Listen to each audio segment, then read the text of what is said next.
KN. Welcome back muli sa ating channel. Kwentong nobela, hindi magagapi. Tagalog Translator, Andy Dors Kabanata 1311 hanggang 1320. Ika-132 na episode ng Hindi Magagapi. Tawag. I prick. I-click. I subscribe Kwentong Nobela Kabanata 1311. Ang Sigod Enthronement Ceremony. Natigilan sandali si Juan Solong sa sinabi ng maliit na baka. Sa katunayan, tulad ng sinabi ng maliit na baka, si Feng Yingying ay nakatingin sa kanya. Ang kanyang mga mata ay kahawig ng konsentrasyon at lalim ng dagat. Sa kanyang malalim na titig, may sarap ng pang-engganyo, kilig, at hindi nakukuhang panunuya. Sa kabila ng tahasan na tinitigan ng isang dakilang kagandahan, walang mga bug zone ng damdamin sa kahit na ang extraterritorial devil battlefield ay mas mapanganib sa kasalukuyan, kinailangan niyang hanapin si Lilo upang matukoy na ligtas ito. Sa halip ay sumimangot siya. Sa tingin niya ay hindi siya tinitingnan ni Feng Yingying dahil gwapo siya, o dahil napukaw niya ang interes nito sa pamamagitan ng pananakit kay Googang, Li Zhu, at Wang Yu. Malinaw, tinitigan siya ni Feng Yingying sa ganoong lugar para maging sentro siya ng atensyon. Gaya ng inaasahan, ang iba't ibang henerasyon ng mga sekta na nabighani kay Feng Yingying ay lumingon kay Juan Solong. Ang kanilang mga titig ay katulad ng mga iginuhit na araw na naglalarawan sa kagustuhan ng kanilang mga may-ari na batasin ang kanyang katawan na puno ng mga butas. Si Guo Jun ay lumabas pagkatapos ng Feng family. Tumabog sa kanyang puso ang hangarin ng pagpatay nang makita niya si Feng Yingying na nakatingin kay Juan Solong. Malaki ang halaga ng biyaya ng kagandahan. Ang hindi napapanahong pahayag ng maliit na baka ay tumunog sa plaza. Nabawi ni Juan Solong ang kanyang katinoan at binigyan ang maliit na baka ng isang mabangis na titig. Bakit pakiramdam ko natutuwa ka talaga? Umisi ang maliit na baka, gusto kong titigan ka ng dilag pero sayang hindi makapasok ang baka na ito sa kanyang mga mata. Masayang umindayog ang buntot niya habang sinasabi ito. Tipa sana ni Juan Solong ang maliit na baka na tumitingin sa kanya kung hindi dahil sa presensya ni Golden Brow Ancestor at ng iba pa. Ang babaeng ito ay may malalaking suso, malaki ang puwit, at may malaking ambisyon.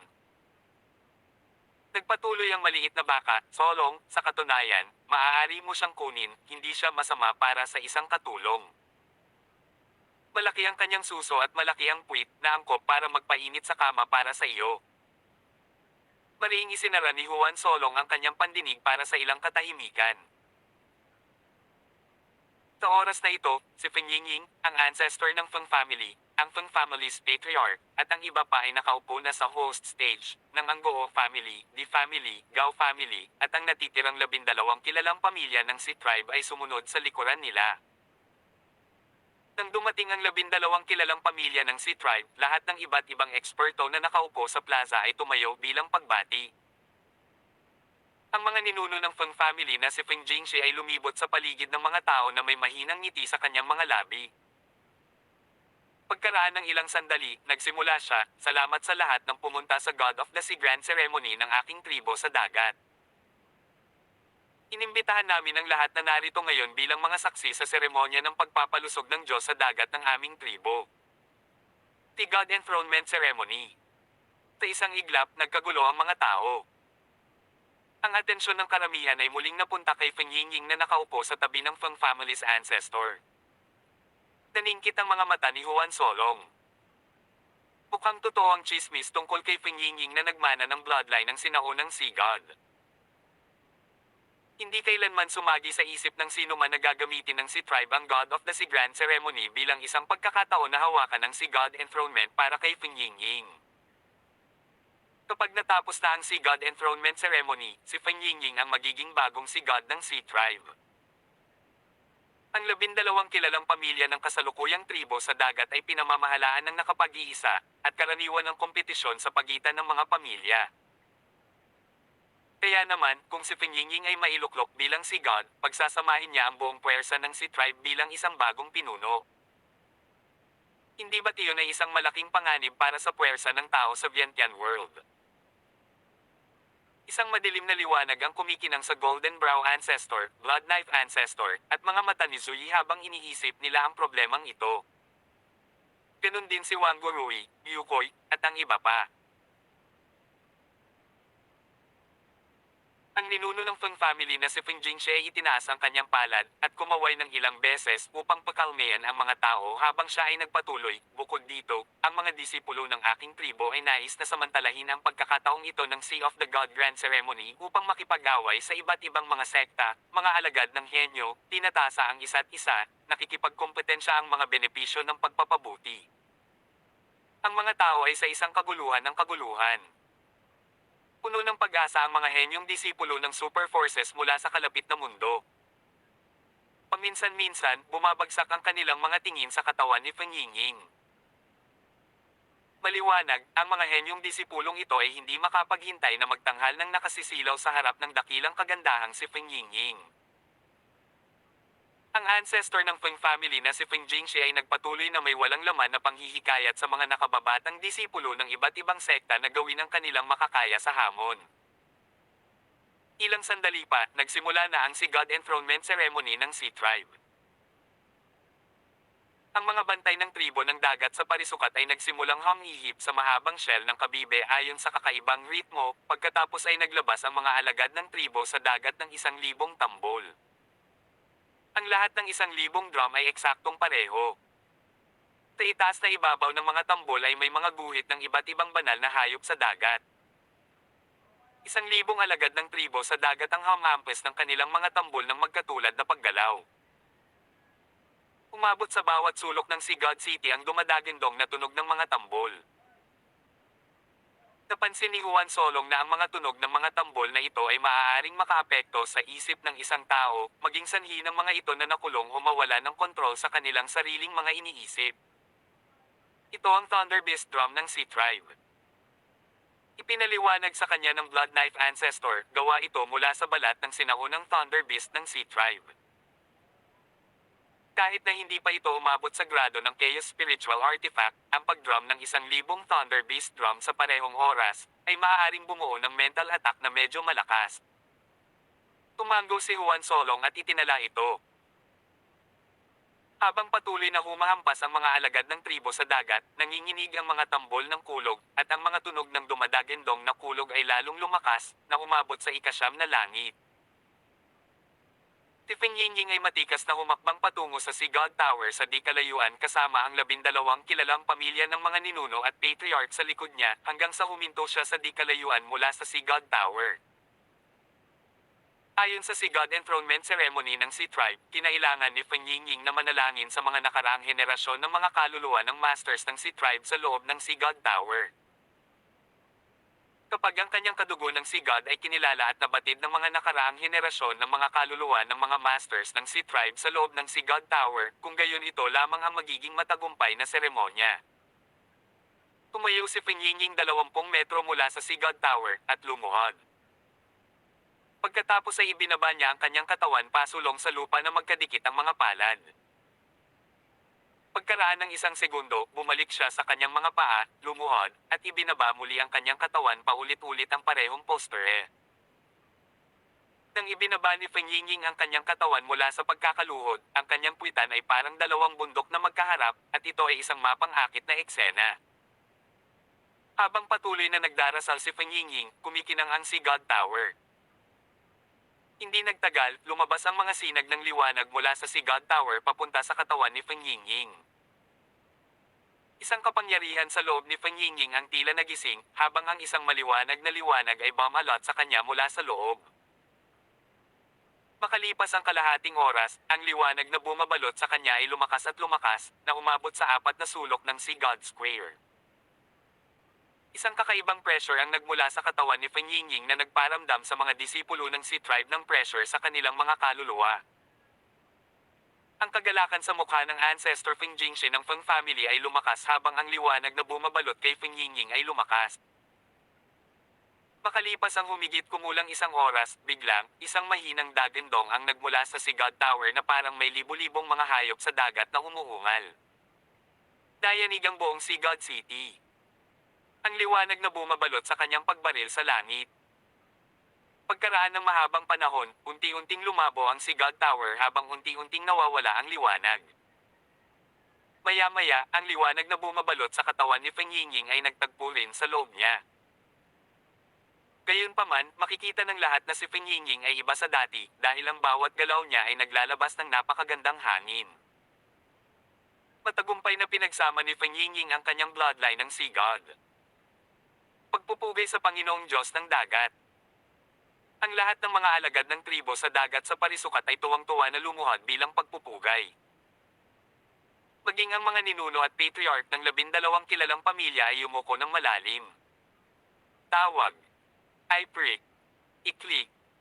I-subscribe kwentong nobela. Hindi magagapi. Tagalog Translator, Andy Dors, Kabanata 1312. Kompetisyon. Tumingin si Juan Solong sa mga eksperto at mga disipulo ng si tribe na lumuluhod. Pagkatapos ay tumingin siya kay Feng Yingying habang nakatayo ito sa tuktok ng si tribe at bahagyang kumunat ang kanyang mga kilay. Hindi niya inasahan na matagumpay na makumplito ni Feng Yingying ang Sea God Enthronement Ceremony ng ganoon kadali at sumanib sa kanyang bloodline ng Sea God. Ang lakas ni Feng Yingying ay hindi maarok, ngayon na siya ay sumanib sa kanyang Sea God's bloodline, halos hindi maisip ng isa ang lawak ng kanyang kasalukuyang lakas. Bago ito, kumpiyansa pa rin si Juan Solong na kaya niyang talunin si Feng Yingying, ngunit ngayon ang kaisipang ito ay nawala. Ito ay dahil walang nakakaalam ng tunay na lawak ng kapangyarihan ng bloodline ng Sea God. Ang huling Diyos ng dagat ay bumagsak 500 milyong taon na ang nakalilipas. 500 milyong taon na ang nakalipas para ma-verify ang mga katotohanang nauugnay sa alamat ng Sea God. Ngunit, isang bagay ang tiyak na ang bloodline ng Sea God ang pinakamarangal at pinakamataas na bloodline sa Sea Tribe. Habang pinapanood ni Juan Solong, si Feng Yingying, tumingin si Feng Yingying sa kanyang direksyon. May malabong ngiti sa kanyang mga mata, may halong kataasan. Si Feng Yingying ay nakatingin sa kanya sa mata ng isang superior na nilalang.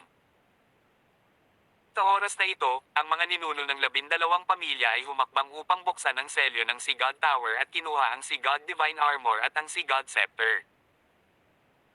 Ang asul dagat na Sea God Divine Armor ay sumanib sa katawan ni Feng Yingying ng mag-isa, at hindi nagtagal ay lumitaw ang ilang misteryosong simbolo sa kanyang balat. Ang mga mahiwagang simbolo na ito ay hindi nakaapekto sa kanyang kagandahan, habang ang mga ito ay nagdagdag din ng isang katutubong aura at kabanalan sa kanya.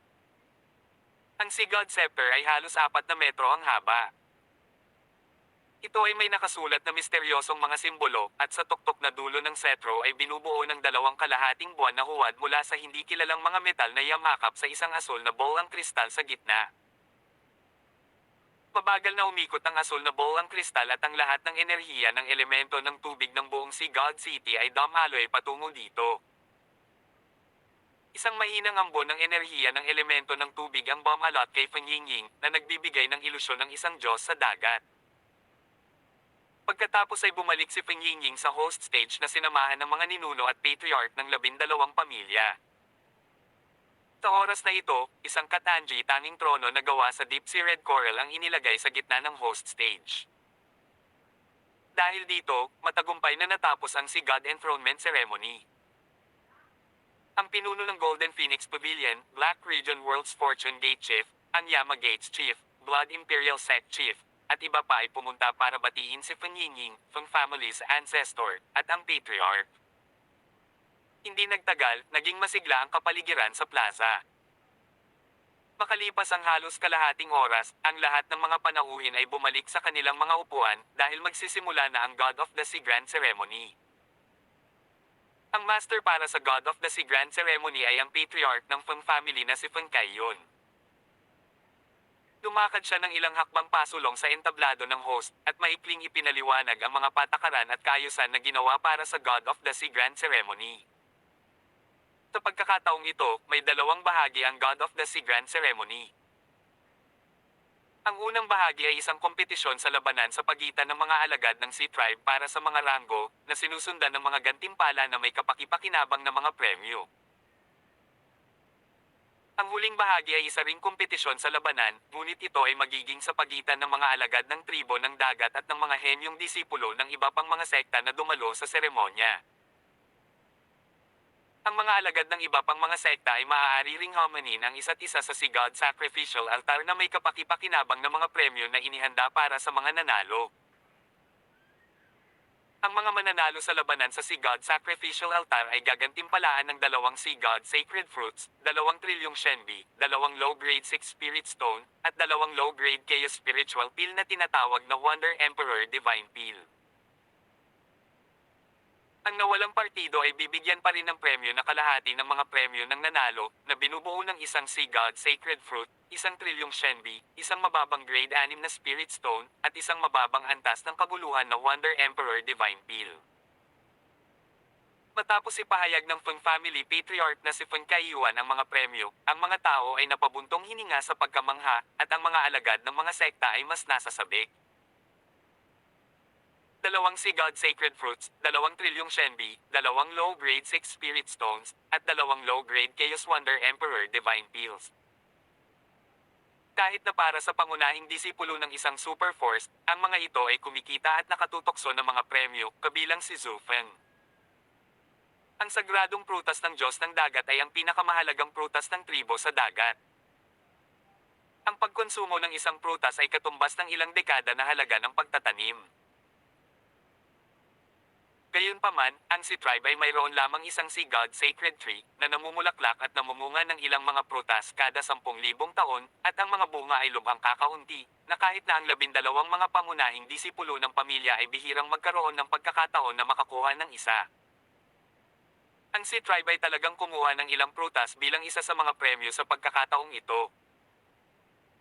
Hindi pa banggitin, ang grade 6 na mga Spirit Stone ay kakaunti, at sa kabila ng pagiging mababa ang grade ang mga ito ay bihirang ibenta kahit nasa nakapaligid na mga ibabaw ng mundo. Para sa mababang uri ng kaguluhan na Wonder Emperor Divine Pill, ito ay pino gamit ang lihim na pamamaraan ng Sea Tribe. Tulad ng pangalan nito, nagkaroon ito ng kamangha-manghang epekto. Anumang isang bagay, maging ito ay ang Sea God Sacred Fruit, Grade 6 Spirit Stone, o Wonder Emperor Divine Pill ay sapat na upang magsindi ng apoy sa mga puso ng mga disipulong ito. Ngunit hindi naapektuhan si Juan Solong. Marahil ang mga premyong ito ay nakatutokso sa mga alagad ng mga sektang ito, ngunit para kay Juan Solong, ang mga premyong ito ay hindi nagkakahalaga ng pagbanggit dahil siya ang nagmamayari ng Yellow Springs Archdevil's Treasure at ng Pill Blending Tower. Gayunpaman, ang mga salita ni Feng Family Patriarch Feng Kaiyuan ay nagpabuntong hininga sa loob ni Juan Solong. Inihayag ni Feng Kaiyuan na hindi sasali si Feng Yingying sa labanan ng God of the Sea Grand Ceremony. Napukaw nito ang karamihan. Sa pangalawang pag-iisip, tila ito ay isang natural na pagpipilian. Si Feng Yingying ay matagumpay na sumanib sa bloodline ng Sea God, at naging bagong Sea God ng Sea Tribe. Sa kanyang kasalukuyang katayuan at pagkakakilanlan, hindi angkop para sa kanya na lumahok sa kompetisyon kasama ang nakababatang henerasyon. Sa di kalayuan, nanunuya si Gojun nang mapansin niya ang ginhawa sa mukha ni Juan Solong. Pagkaraan ng ilang sandali, nagsimula ang unang bahagi ng seremonya, habang ang mga alagad ng tribo ng dagat ay umangan sa labanan. Mahigit sa 300 mga alagad ng tribo ng dagat, na karamihan ay nagmula sa 12 pamilya, ay lumahok sa kompetisyon sa labanan. Ang mga ranggo ay natukoy sa pamamagitan ng ilang mga round ng laban.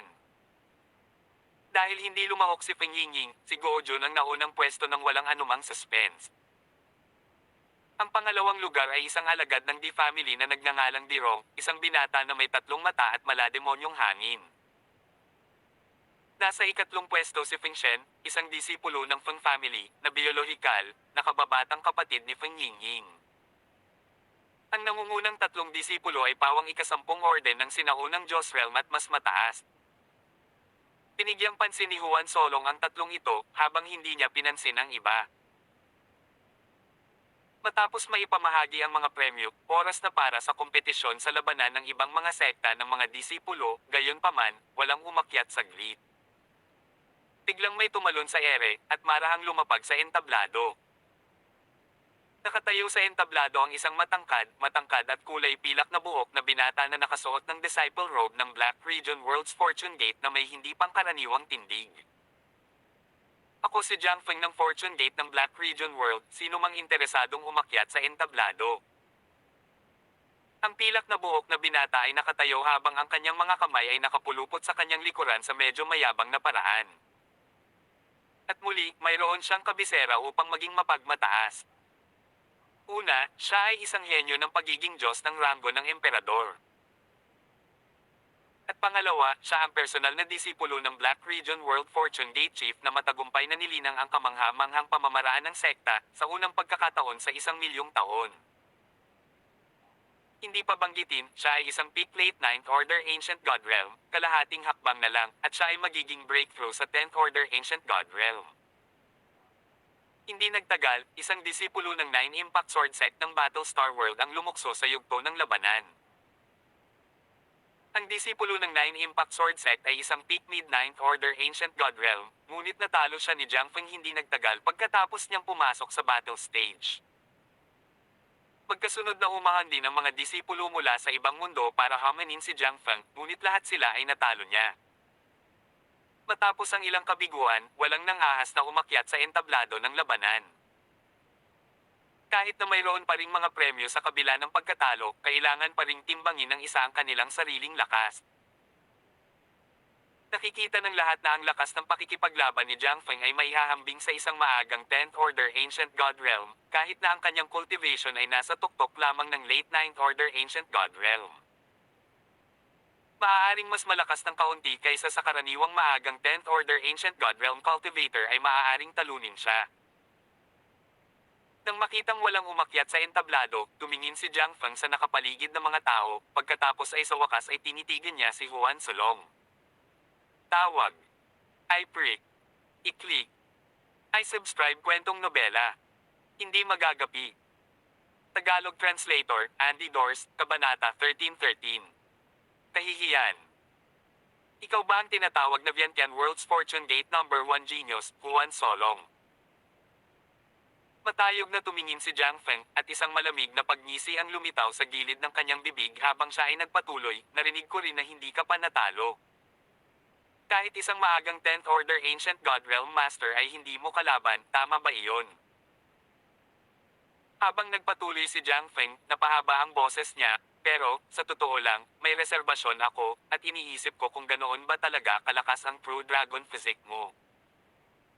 Ang kanyang mga salita ay hubad na pangungutya. Mga pagpapareserba. Katumbas iyon ng pagsasabing nauuna sa kanya ang reputasyon ni Huan Solong. Bukod dito, sinadya ni Jiang Feng na pinangalanan si Huan Solong bilang numero 1 henyo ng Vientiane World. Ito ay hindi maiwasang pumukaw sa kawalang kasiyahan ng ibang mga henyo ng Vientiane World kay Huan Solong. Ang Vientiane World ay may parehong puwersa ng sangkatauhan at pati na rin ang tribo ng dagat. Gaya ng inaasahan, bago pa man matapos magsalita si Jiang Feng, ang mga disipulo ng nangungunang 10 tribo ng dagat at mga disipulo ng iba pang puwersa ay nakatutok kay Huan Solong. Si Huan Solong ay nanatiling kalmado habang nakatingin kay Jiang Feng na walang pakialam. Para siyang nanunood ng clown na nag-solo act sa stage. Nang makita ang kawalang interes ni Huan Solong, bumangon ang galit sa ulo ni Jiang Feng. Sa isang salpok, itinutok ni Jiang Feng ang dulo ng kanyang espada kay Huan Solong, at hinamon, Huan Solong, ilang araw na ang nakalipas ay nasaktan mo ng husto ang aking junior brother na si Wang Yu. Ngayon, sa yugtong ito, hinahamon kita sa isang labanan. Pamanin ka sa isang labanan. Tinadya ni Jiang Feng na bigyang diin ang huling bahagi ng kanyang pangungusap. Napunta ang atensyon ng lahat kay Huan Solong. Matayog na pinagmamasdan ni Feng Yingying si Huan Solong na may malaking interes mula sa kanyang trono, naghihintay kung ano ang kanyang gagawin.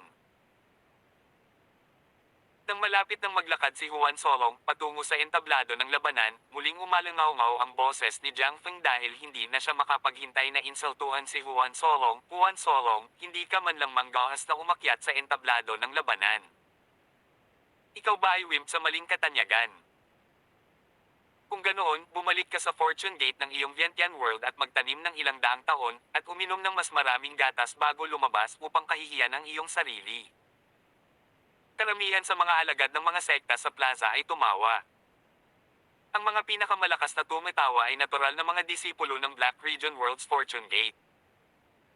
Batang uhog, gamulong ka para uminom ng gatas ng mommy mo, huwag kang pumunta dito at ipahiya ang sarili mo. Isang brat na umiinom pa ng gatas, lumabas para magpakatanga. Ang ilan sa mga disciples ng Golden Phoenix Pavilion ay naglabas din ng mga insulto. Si Juan Solong ay pumasok lamang sa Vientiane World's Fortune Gate sa loob ng isang dekada o higit pa. Kaya naman, kung ikukumpara sa iba pang mga alagad na nagtanim sa loob ng ilang daan hanggang libu-libong taon, si Juan Solong ay talagang isang snow-nosed kid.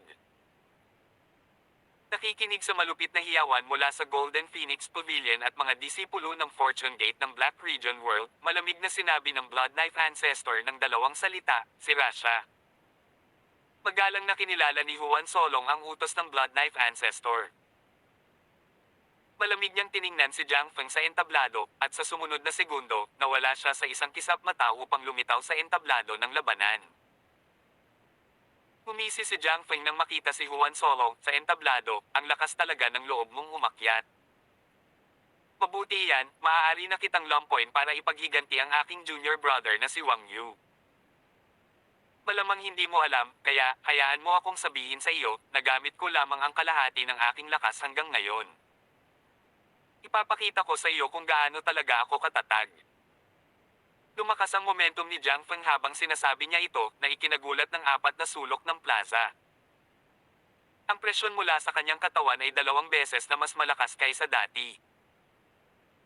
Nang makita ito, ang mga disipulo ng Black Region World's Fortune Gate ay lalong tuwang-tuwa, Senior Brother Jiang, pilayin mo siya. Pilayan mo siya, ibalik siya sa tabi ng kanyang ina para uminom ng gatas. Si Juan Solong ay nakatayo sa tapat ni Jiang Feng at bigla siyang nawala. Nang muli siyang nagpakita, nakita ng lahat ang pagkakahawak ni Juan Solong sa leeg ni Jiang Feng gamit ang kaliwang kamay. Sa oras na ito ay ipinagmamalaki pa rin ni Jiang Feng ang kanyang momentum. Ang tinig ng mga disipulo ng Black Region World's Fortune Gate ay nabulunan sa kanilang mga lalamunan. Napakalakas mo, ano?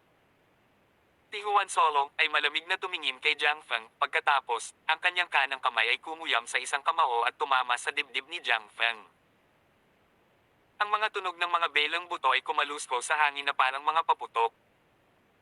Si Jiang Feng ay nagpakawala ng nakakaiyak na sigaw. Pumalik sa pag-inom ng gatas ng aking ina. Sabi ni Juan Solong, sabay suntok muli ng kanang kamao. Na-distort ang katawan ni Jiang Feng sa mga suntok ni Juan Solong.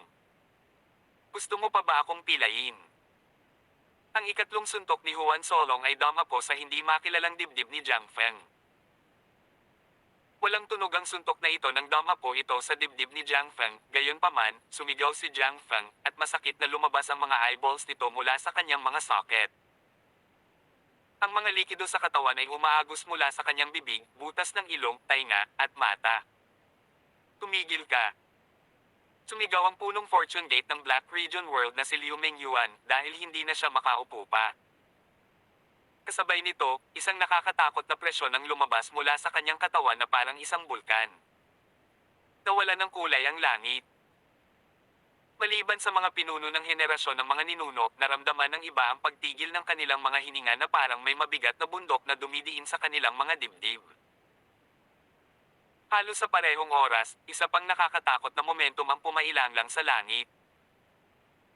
Ang pangalawang panggigipit ay naglabas ng kabangisan, pagkauhaw sa dugo, at isang mapagmataas na awtoridad. Nagsalpukan ng dalawang magkasalungat na momentum, at kumulog ang umuusbong na mga putok na nagpagulo sa agos ng hangin. Natulala ang ilan sa mga ninuno at pinuno, ngunit mabilis silang nag-react para protektahan ang kanilang mga alagad. Liu Mengyuan, ito ang God of the Sea Grand Ceremony, binabaliwala mo ba ang Sea Tribe at ang mga alituntunin nito sa pamamagitan ng pakikialam sa kompetisyon? Blood Knife Ancestor Herom Coldly. Ang pangalawang puwersa ay walang iba kundi Blood Knife Ancestor. Kung ayaw ng Sea Tribe na harapin ang bagay na ito, wala akong magagawa kundi turuan ka ng kaunting leksyon. Blood Knife Ancestor stated. Ang ekspresyon ni Liu Mengyuan ng Black Region World's Fortune Gate ay nabaluktot sa galit. Ngunit naiintindihan din niya na ang dahilan ay hindi tumayo sa kanyang mukha, kaya siya ay sumangot ng malamig at umupo ng walang salita. Tinandilatan niya si Juan Solong. Ang kanyang titig ay nagpanginig sa iba dahil nakikita nilang gustong patayin ni Liu Mengyuan si Juan Solong. Ngunit nagpatuloy si Juan Solong na parang hindi niya nakita ang layunin ng pagpatay sa mga mata ni Liu Mengyuan.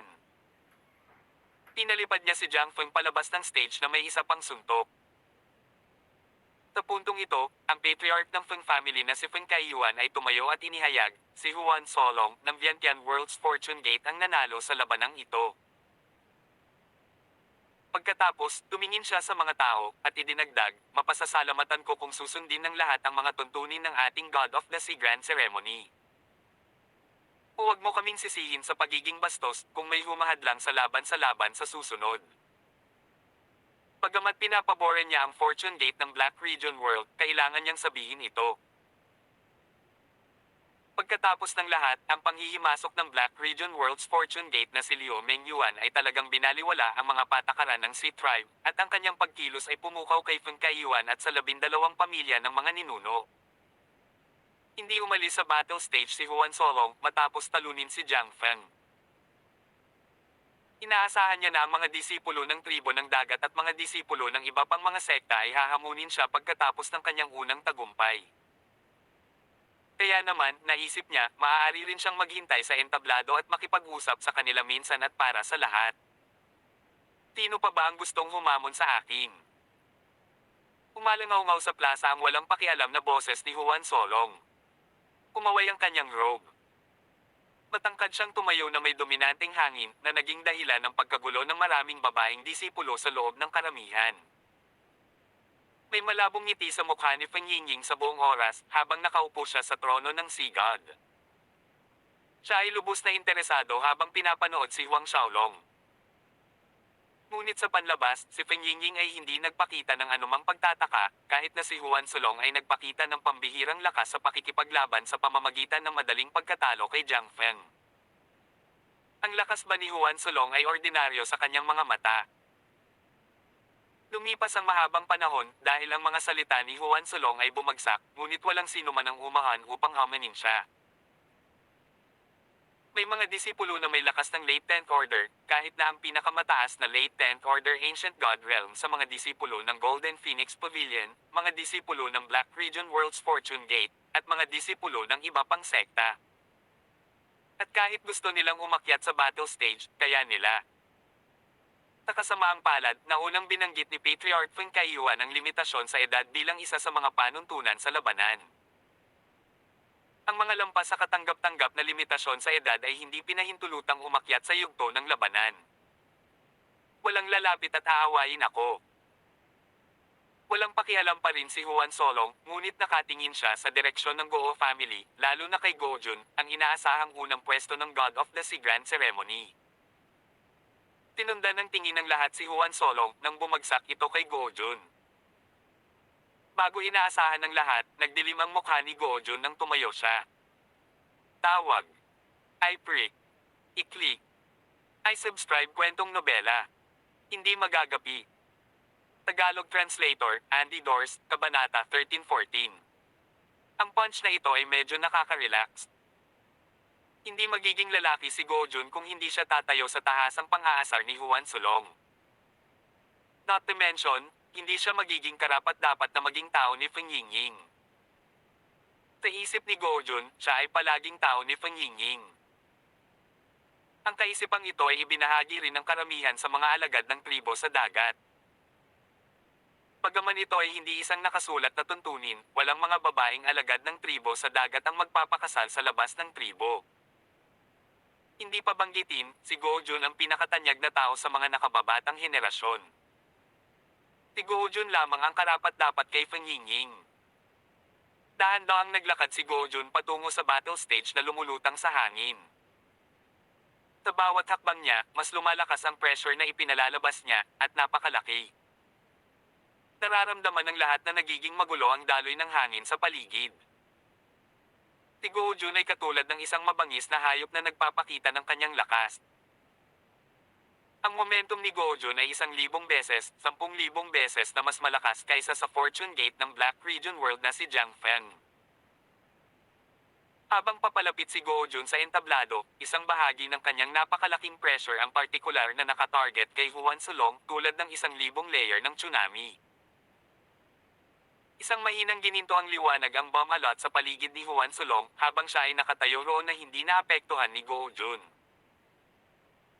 Lahat ng mga alagad ng Sea Tribe ay nanonood kay Gojo at Huan Sulong nang may pidgel na paghinga at hindi kumukurap na mga titig. Ang mga alagad ng iba't ibang mga sekta at mga punong sekta, mga patriarka, at mga ninuno ay hindi malay na itinuwid ang kanilang mga likod. Parehong Golden Brow Ancestor at Blood Knife Ancestor ay tila kalmado sa ibabaw, ngunit sa loob-loob, parang pinipiga ng kamay ang kanilang mga puso. Pareho nilang nakikita na ang cultivation ni Gojo ay hindi isang mid-10th Order Ancient God Realm, kundi isang late 10th Order Ancient God Realm. Late 10th Order Ancient God Realm. Higit pa rito, pagkatapos isaalang-alang ang talento at pamana ng bloodline ni Gojo, may isip ng isa ang mataas na antas ng kanyang kapangyarihan sa pakikipaglaban. Sa madaling salita, kakaunti lamang ang kalaban ni Gojo sa ilalim ng Ancestor God Realm. Sa sandaling ito, sa wakas ay narating na ni Gojo ang entablado. Magkaharap silang dalawa sa stage. Isang pilak na globo ng liwanag ang biglang lumitaw sa itaas ng korona ng ulo ni Gojo. Lumawak ito sa 1 segundo, at binalot ang buong entablado. Naramdaman ni Huan Sulong ang malakas na pressure na pumipiga sa kanya sa loob ng saklaw nitong pilak na liwanag. Silver Whale Space. Isang pambihirang henyo sa loob ng 100,000,000 taon talagang naintindihan na ni Gojo ang espasyo ng Silver Whale bago pa man makapasok sa Ancestor God Realm. Maririnig mula sa lahat ng direksyon ang mga papuri mula sa mga eksperto ng Sea Tribe. Maging ang mga Grand Elder ng 12 pamilya ng Sea Tribe at Elders ay namangha kay Gojo. Namana ng pamilya Go ang bloodline ng sinaunang Divine Beast na Silver Whale, isang hegemon ng dagat.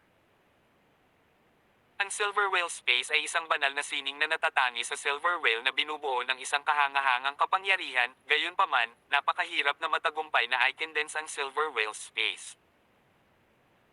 Isang pambihirang henyo sa loob ng 100,000,000 taon talagang naintindihan na ni Gojo ang espasyo ng Silver Whale bago pa man makapasok sa Ancestor God Realm.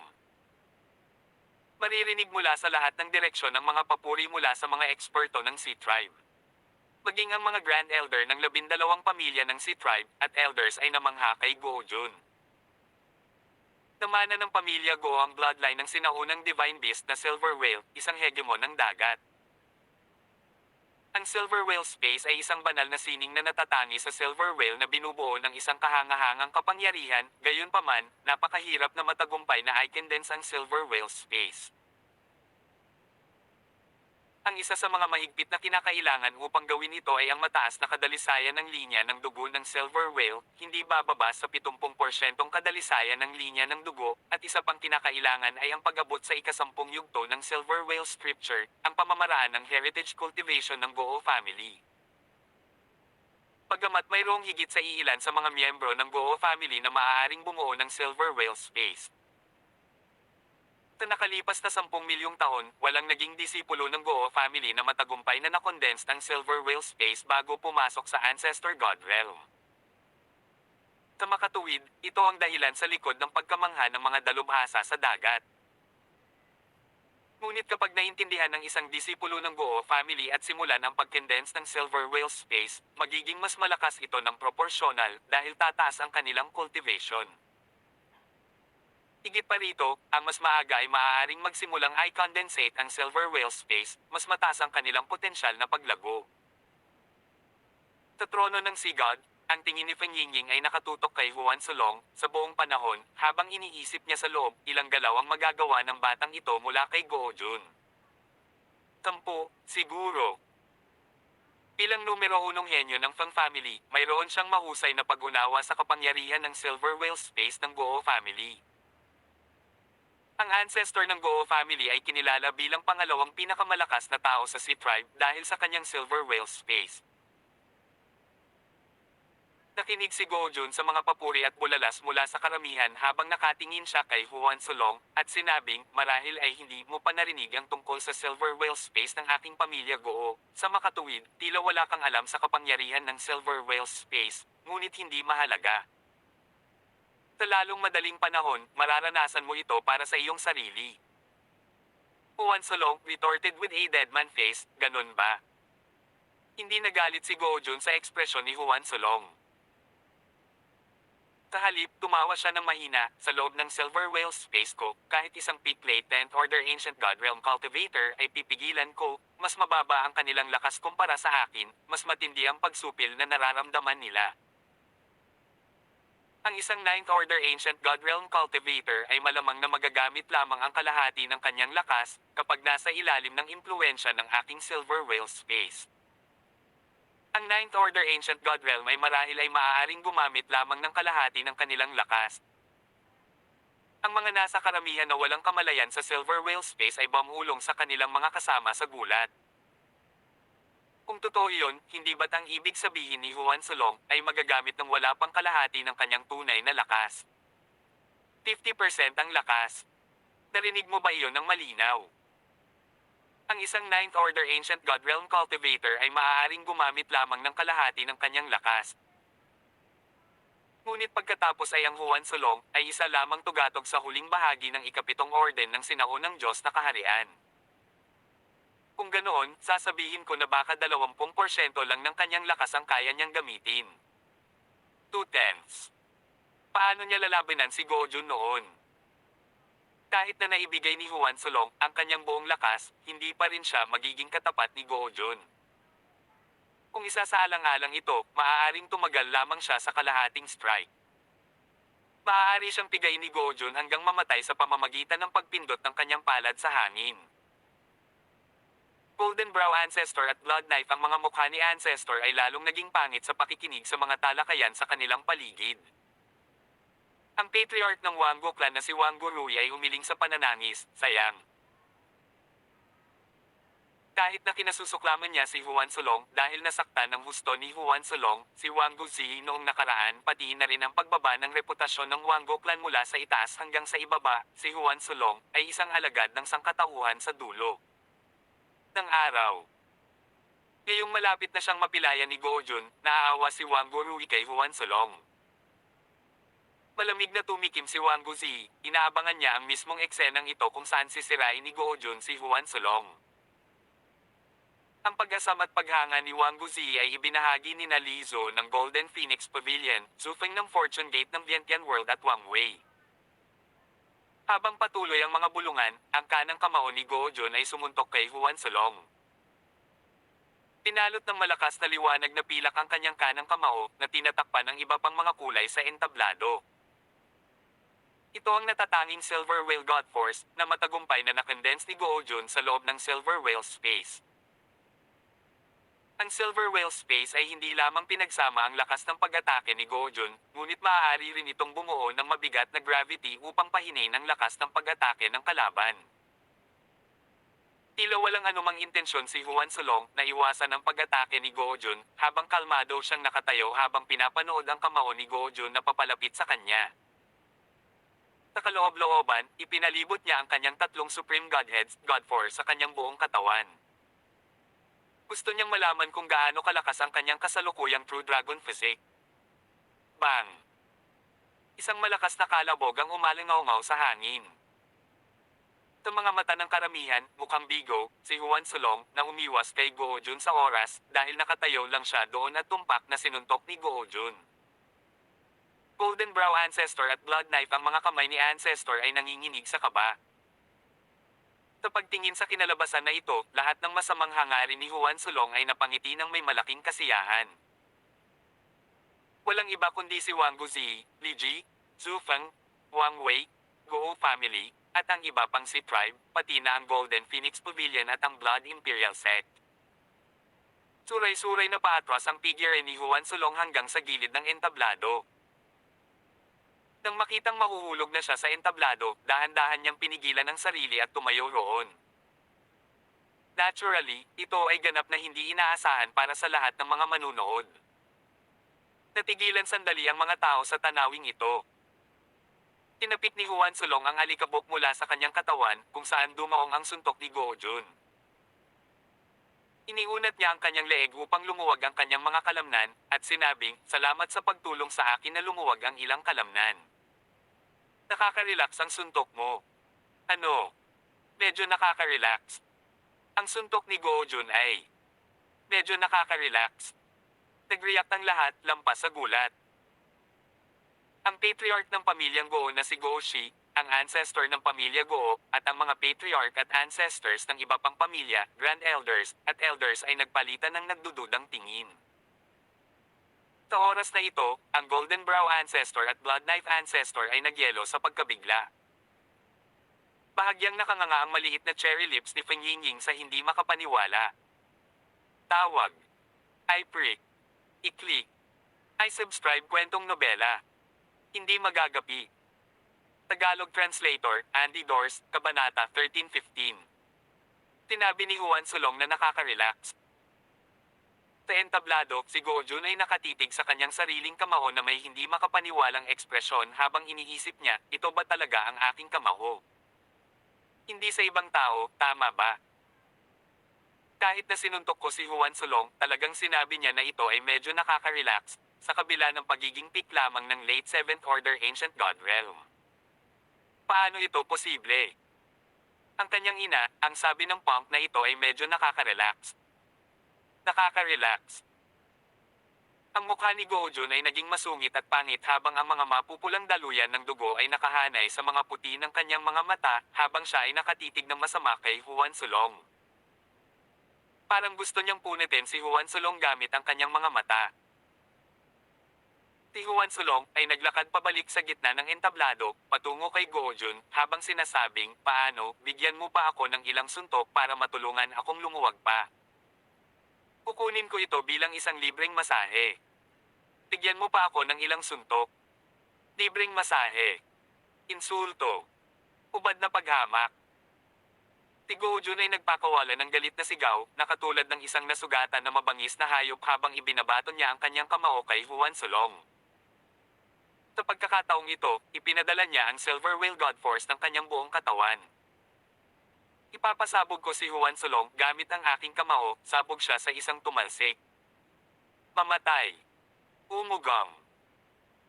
Ang kulay pilak na puwersa ng Diyos ay naglabas ng napakatindi na ningning kung kaya't nakita ng karamihan ng surreal na anino ng ulo ng Silver Whale. Ang panga ng Silver Whale ay nakabukas sa gilid, na nagpapakita ng nakamamatay na matatalas ng ngipin nito. Si Juan Sulong ay nagpalibot sa kanyang tatlong Supreme Godheads God Force, itinuon sila sa kanyang dibdib. Dumagundong. Isang malakas na putok ang umalingaw-ngaw mula sa entablado ng damapo ang kamao ni Go Jun sa dibdib ni Juan Sulong. Ilang beses na sumuray-suray si Juan Sulong bago tumayo ng matatag sa gilid ng entablado at tinapik ang alikabok sa kanyang dibdib tulad ng ginawa niya noon. May alikabok sa kanyang damit. Iginalaw ni Juan Sulong ang kanyang mga balikat at huminga ng malakas, nakakapanibago. Nakakapanibago. Una, nakaka-relax. Ngayon, nakakapanibago. Tumagundong ang galit na dagindong ni Go Jun at parang isang pinasiglang hayop. Minsan pa, sinuntok niya si Huang Xiaolong. Pagkatapos ng panibagong suntok. Pagkatapos ng bawat suntok, tinapik ni Juan Sulong ang kanyang dibdib at sinabing, "Masyadong nakakapanibago. Masyadong nakakapanibago." Tumagundong ang huni ni Go Jun habang sinuntok muli si Juan Sulong. Super refreshing. Super refreshing. Patuloy ang suntok ni Go Jun sa dibdib ni Juan Sulong. Paulit-ulit na umalingaw-ngaw ang boses ni Juan Sulong sa plaza habang sumisigaw siya ng nakakapresko. Habang lumilipis ang oras, tumahimik ang mga tao. Namangha at namangha ang mga eksperto ng iba't ibang sekta sa nakakagulat na resulta sa entablado. Kumakabog ang dibdib ni Feng Yingying habang nakatingin siya ng puno ng interes. Nawala ang isip ni Li Ji, Zhu Feng, Wang Wei, mga disipulo ng Guo family, at iba pang mga alagad ng Sea tribe. Matapos ang magkasunod na suntok, tumigil si Guo Jun. Bahagya siyang humihingal, at kitang-kita ang pagkagulat sa buong mukha niya. Ngayon, bakas ang takot sa kanyang mga mata habang nakatingin kay Huan Sulong. Kahit na siya ay isang late 10th Order Ancient God Realm Master, si Guo Jun ay talagang nakakaramdam ng takot kay Huan Sulong. Not to mention Huan Sulong was just a peak late 7th Order Ancient God Realm. Ang pakiramdam na ito ay katawa-tawa, ngunit sa parehong oras ay totoo.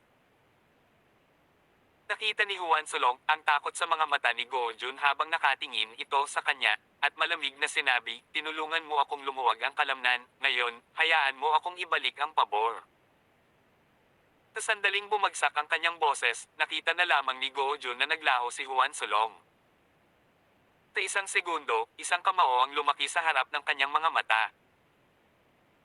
Sa pamamagitan ng reflex, gustong umiwas ni Guo Jun, ngunit huli pa rin siya dahil naramdaman niya ang matinding epekto sa kanyang dibdib. Isang hindi maipaliwanag na sakit ang kumalat mula sa kanyang dibdib na nagpabalik-balik sa kanya. Gayunpaman, bago pa mabawi ni Guo Jun ang kanyang balanse, sinuntok ni Huan Sulong ang kanyang dibdib. Pangalawang suntok. Pangatlong suntok. Sunod-sunod na suntok, sinuntok ng kamao ni Huan Sulong ang dibdib ni Guo Jun na parang marahas na bagyo. Sa simula, natitiis pa ni Guo Jun ang sakit, ngunit hindi nagtagal, ang sakit ay naging mas masakit at nagsimula siyang sumigaw sa sakit. Ang kanyang mga sigaw ay mas masahol pa kaysa sa isang baboy na kinakatay, at ang kanyang mukha ay baluktot. Tinuntok ni Huan Sulong ang 13 beses na sunod-sunod sa dibdib ni Guo Jun, na pinilit siyang pumunta sa isang sulok ng entablado, at humilata ng hindi nararapat. Pinalitan ng naputol na laman ang dibdib ni Guo Jun. Umihip ang hangin. Bigla, out of nowhere, pumutot ang isang disipulo ng Guo family. Walang iba, kundi siya lang ang nakakaalam kung dahil ba sa takot o sa ibang dahilan. Nabaling ang lahat sa disipulong ito, lalo na ang mga elder ng Guo family, grand elders, at maging ang ancestor ng Guo family. Ang kanilang mga nakamamatay na titig ay labis na natakot sa kanya na siya ay nawala ng malay. Ang ancestor ng Guo family na si Golda, at ang patriarch ng Guo family na si Guo Shi ay parehong ibinalik ang atensyon sa stage. Kumikislap sa kanilang mga mata ang layuning pumatay kay Huan Sulong. Samantalang ang Golden Brow Ancestor at Blood Knife Ancestor ay nakabawi na sa kanilang naunang pagkabigla, na ngayon ay napalitan ng saya at excitement habang pinapanood nila si Huan Sulong sa entablado. Ang kanilang anino ng pag-aalala at pagkabalisa mula kanina ay napalitan ng isang maningning na ngiti. Ang batang ito. Blood Knife Ancestor nagsalita ng hindi magkatugma. Nawalan siya ng masabi habang sinusubukang ipahayag ang kanyang nararamdaman. Pagbalik natin, dapat nating hampasin ang kanyang ilalim. Sabi ni Golden Brow Ancestor habang masayang tumatawa. Blood Knife Ancestor laughed and echoed, tama, hampasin mo ang ilalim niya kapag bumalik tayo, hampasin mo ng malakas ang ilalim niya. Ang batang ito ay naglakas loob na itago ito sa amin, na ginagawa kaming mag-alala ng walang kabuluhan para sa kanya. Ang Golden Brow Ancestor at Blood Knife Ancestor ay hindi sinasadyang ibinaba ang kanilang mga boses habang nagsasalita sila, at naririnig ng lahat na ang dalawang matandang ito ay tuwang-tuwa sa loob. At muli, ang sinumang guro sa isang disipulong tulad ni Huan Sulong ay magiging lampas sa buwan. Gaano katagal na ang nakalipas mula nang pumasok si Huan Sulong sa Vientiane World's Fortune Gate? Tila halos natalo na niya ang isang late 10th Order Ancient God Realm na si Guo Jun sa ilang suntok lang, sa kabila ng pagiging peak late 7th Order Ancient God Realm. Malaki ang pagkakaiba ng tatlong order nilang dalawa. Higit pa rito, si Guo Jun ay isang walang katulad na henyo na maaaring magpaliit sa espasyo ng Silver Whale. Teka, sandali lang. Kung si Guo Jun ang walang katulad na henyo ng pamilya Guo sa milyon-milyong taon, paano naman si Huan Sulong? Higit sa ilang mga tao ang sumipsip ng malamig na hangin habang iniisip nila ito. Ang napakalaking lakas ni Huan Sulong ay lumampas sa saklaw ng kanilang imahinasyon. Bahagyang nawala ng magawa si Juan Solong habang nakikinig sa ninuno ng Golden Brow at Blood Knife ancestor na tumatawa at nag-uusap tungkol sa paghampas sa kanyang ilalim. Gayunpaman, hindi ito ang pinakamalaking pag-aalala para kay Juan Solong dahil ang pagpatay kay Gojo ng kanyang prioridad sa sandaling iyon. Ang 13 suntok ni Juan Solong ay hindi pa ganap na natalo kay Gojun. Ang katigasan ng pisikal na katawan ni Gojun ay lumampas sa tansya ni Juan Solong. Kaya naman, nahulaan ni Juan Solong na si Gojun ay nilinang ang ilang uri ng sinaunang body tempering technique na medyo mataas ang rango. Sa mga tuntunin lamang ng mga depensa, ang True Dragon Physique ni Juan Solong ay mas mataas lamang ng 1 puntos kaysa kay Gojun. Gaya ng inaasahan ni Juan Solong, biglang bumalot kay Gojo ng isang maliwanag na pilak na ilaw habang siya ay nakahandusay sa entablado. Kasabay nito ang pagtaas ng momentum niya. Ang mga taong abala sa pagbubulungan sa pagkabigla tungkol sa lakas ng labanan ni Juan Solong ay agad na tumigil nang makita nila si Gojun. Umakyat si Gojun sa kanyang mga paa. Mabilis na gumaling ang kanyang mga sugat habang sumasayaw ang silver light sa kanyang dibdib. Hindi nagtagal, ang dibdib ni Gojun ay kasing ganda ng bago. At least, walang makakapagsabi na nasugatan siya kanina. Ang natitirang damit ni Gojun ay nagkapira-piraso ng bahagya niyang niyugyog ang kanyang mga balikat at ipinakita ang kanyang magandang pinate na katawan. Kabuong tagal na ito, panay ang titig niya kay Juan Solong.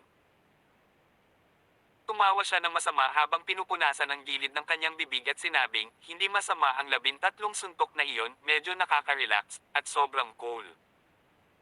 Medyo nakaka-relax, at sobrang cool. Dahil sinabi ni Juan Solong ang mga eksaktong salitang iyon kanina, binutukan siya ni Gojo ng mga iyon. Lahat ng mga disipulo ng Goo family ay tuwang-tuwa habang nasaksihan nila ito. Diba sabi ko imposibleng matalo si Kuya Gojo ng kalaban niya? Tingnan mo, ni isang buhok sa katawan ni Kuya Gojun ang napinsala. Kuya Gojun, pailay mo siya. Tawag. I prick. I-click. I subscribe kwentong nobela. Hindi magagapi. Tagalog Translator, Andy Dors, Kabanata 1316. Ang talento ni Gojun. Ang ancestor ng Goo family na si Goda, ang patriarch ng Goo family na si Goshi, at ang iba pang eksperto ng Goo family ay malinaw na naaliw nang makitang muli si Gojun sa kanyang mga paa. Puno ng panunuya ang tono ni Wang Guzi, sa isang segundo, akala ko talaga ay napakalakas ni Juan Solong, pero parang hanggang dito na lang siya. 13 sunod-sunod na suntok, ngunit si Gojun ay maganda at maayos pa rin, para sa akin na ang kanyang kamao ay maihahambing sa malambot na tofu. Malakas sa hitsura, ngunit mahina sa katotohanan. Bahagyang kumunat ang noo ni Wang Gurui sa pangungutya ni Wang Guzi, ngunit hindi ito nagsalita. Tama, isang 7th Order Ancient God Realm, nagpapanggap na matigas. Ang disipulo ng Golden Phoenix Pavilion na si Li Ji ay umalangaw sa mga salita ni Wang Guzi. Tinundan ng iba pang Black Region World's Fortune Gate at Blood Imperial Sect ang pangunguna ni Wang Guzi at nagsimulang manginsulto kay Juan Solong. Sa isang kisap mata na puno ng mga alo ng pangungutya ang parisukat. Si Huang Xiaolong ay biglang naging isang juggling clown. Nakinig si Juan Solong sa pangungutya ni Wang Guzi, Li Ji, at iba pa ng walang anumang emosyon. Umisi siya habang nakatingin kay Gojun, habang si Gojun ay nababalot sa isang globo ng nagniningning na pilak na liwanag. Alam na alam ni Juan Solong na ang 13 suntok niya ay hindi nakarelax at nakakapreskong, gaya ng sinabi ni Gojun. Kung hindi, matagal na bang naiiwan si Gojun na nakahandusay sa entablado? Gayunpaman, nagulat si Juan Solong sa kakayahan ni Gojun na makabawi ng mabilis at walang kamali-mali. Nakikita niya na ang mabilis na paggaling ni Gojun ay nauugnay sa kanyang kadugo. Ang linya ng dugo ng Silver Whale ay karapat-dapat sa reputasyon nito bilang isa sa pinakamakapangyarihan at marangal na linya ng dugo ng tribo sa dagat. Ang pilak na liwanag ay kumalat palabas mula sa dibdib ni Gojun patungo sa kanyang buong katawan. Mula sa malayo, para siyang isang taong bakal na pininturahan ng isang layer ng silver light. Ang kanyang momentum ay pumutok at tumaas, at ito ay maraming beses na mas malakas kaysa sa nauna, mula noong siya ay sumalakay kay Juan Solong. Ngayon, hahayaan kitang maranasan ang tunay na kapangyarihan ng kadugo ng silver whale ng aking Goo family. Tinitigan ni Gojo nang makamandag si Juan Solong. Biglang lumawak ang mga palad ni Gojun, at ang natitirang bahagi ng kanyang katawan ay nagsimulang magbago rin. Isang matalim na mahabang talam ang tumubo at nakakurbade hanggang sa kanyang balakang mula sa likod ng kanyang ulo. Kasunod nito, lumitaw ang mga pilak na linya sa kanyang mukha. Pagkatapos, tumubo sa kanyang dibdib ang kulay pilak na balat na parang balat ng hayop. Tumubo ang mga pilak na spike sa kanyang mga braso at binti, at ang mas nakakamangha ay ang 8 kulay pilak na mga buntot ng balyena na tumubo mula sa gulugad ni Gojun. Ang bawat pilak na buntot ay humigit kumulang 6 na metro ang haba, ang mga malalalim na simbolo ng pilak ay nagkalat sa ibabaw ng mga buntot. Kahit na ang 8 buntot na ito ay mga buntot ng balyena, mas mukhang mga buntot ng silver fox ang mga ito. 8 pilak na buntot ang sumayaw sa hangin sa likod ni Gojo na nagdagdag ng misteryosong hangin pati na rin ng isang marilag na anyo. Ang tunay na katawan ng silver whale. Ang tunay na katawan ng silver whale ni Gojon ay talagang may 8 buntot. 8 buntot at napakaraming milyong taon na ang lumipas mula nang lumitaw ang isang 8-tailed silver whale disciple sa Goo family. Ang founding ancestor ng Goo family ay isang 8-tailed silver whale genius na disipulo. Ngayon, isang disipulo sa parehong antas ng founding ancestor ng Goo family ang lumitaw. Nagkagulo ang mga tao. Ang mga Grand Elder at Elder ng Goo family ay tumalon mula sa kanilang mga upuan sa Punanibik. Isang 8-tailed silver whale na tunay na katawan. Ito ay isang alamat sa loob ng Goo family. Ang lahat ng mga pangunahing disipulo ng Goo family ay maaaring magbago sa kanilang tunay na anyo ng silver whale, ngunit karamihan sa kanila ay mayroon lamang 3 buntot o 4 sa maximum, sa katunayan ng mga disipulo na may 5 buntot ay kakaunti. Higit pa riyan, bihira ang 6 na buntot, at iilan lamang sa mga alagad ang may 7 buntot. Sa ilang daang taon ng kasaysayan ng Goo family, tanging ang founding ancestor ng Goo family ay isang 8-tailed silver whale. Ang kanilang mga tingin na may pag-asa ay nahulog kay Gojun, dahil muling lumitaw ang isang 8-tailed na silver whale sa Goo family. Ang lahat ng mga pangunahing disipulo ng Goo family ay maaaring magbago sa kanilang tunay na anyo ng silver whale, ngunit karamihan sa kanila ay mayroon lamang 3 buntot o 4 sa maximum, sa katunayan ng mga disipulo na may 5 buntot ay kakaunti. Higit pa riyan, bihira ang 6 na buntot, at iilan lamang sa mga alagad ang may 7 buntot. Sa ilang daang taon ng kasaysayan ng Goo family, tanging ang founding ancestor ng Goo family ay isang 8-tailed silver whale. Ang kanilang mga tingin na may pag-asa ay nahulog kay Gojun, dahil muling lumitaw ang isang 8-tailed na silver whale sa Goo family. Ang ninuno ng Goo family na si Gooda at ang patriarch ng Goo family na si Gooshi ay nanginginig sa Punanibik, ngunit hindi sila nagulat. Maliwanag, alam na nilang dalawa ang tungkol kay Gojun bilang isang 8-tailed silver whale. Kuya Goda, congratulations. Ang tunay na katawan ni Gojun ay talagang isang 8-tailed silver whale. Hindi napigilan ng Feng family's ancestor Feng Jingxi na mainggit kay Goo family's ancestor Goda. Ang mga ninuno ng ibang mga pamilya ay masigasig ding bumati kina Goda at Goshi. Namulaklak ang mga mukha ni Goda at Goshi habang itinaas nila ang kanilang mga kamao sa kanila bilang pasasalamat, ngunit nakikita ng lahat ang pagiging saplade sa kanilang mga mata.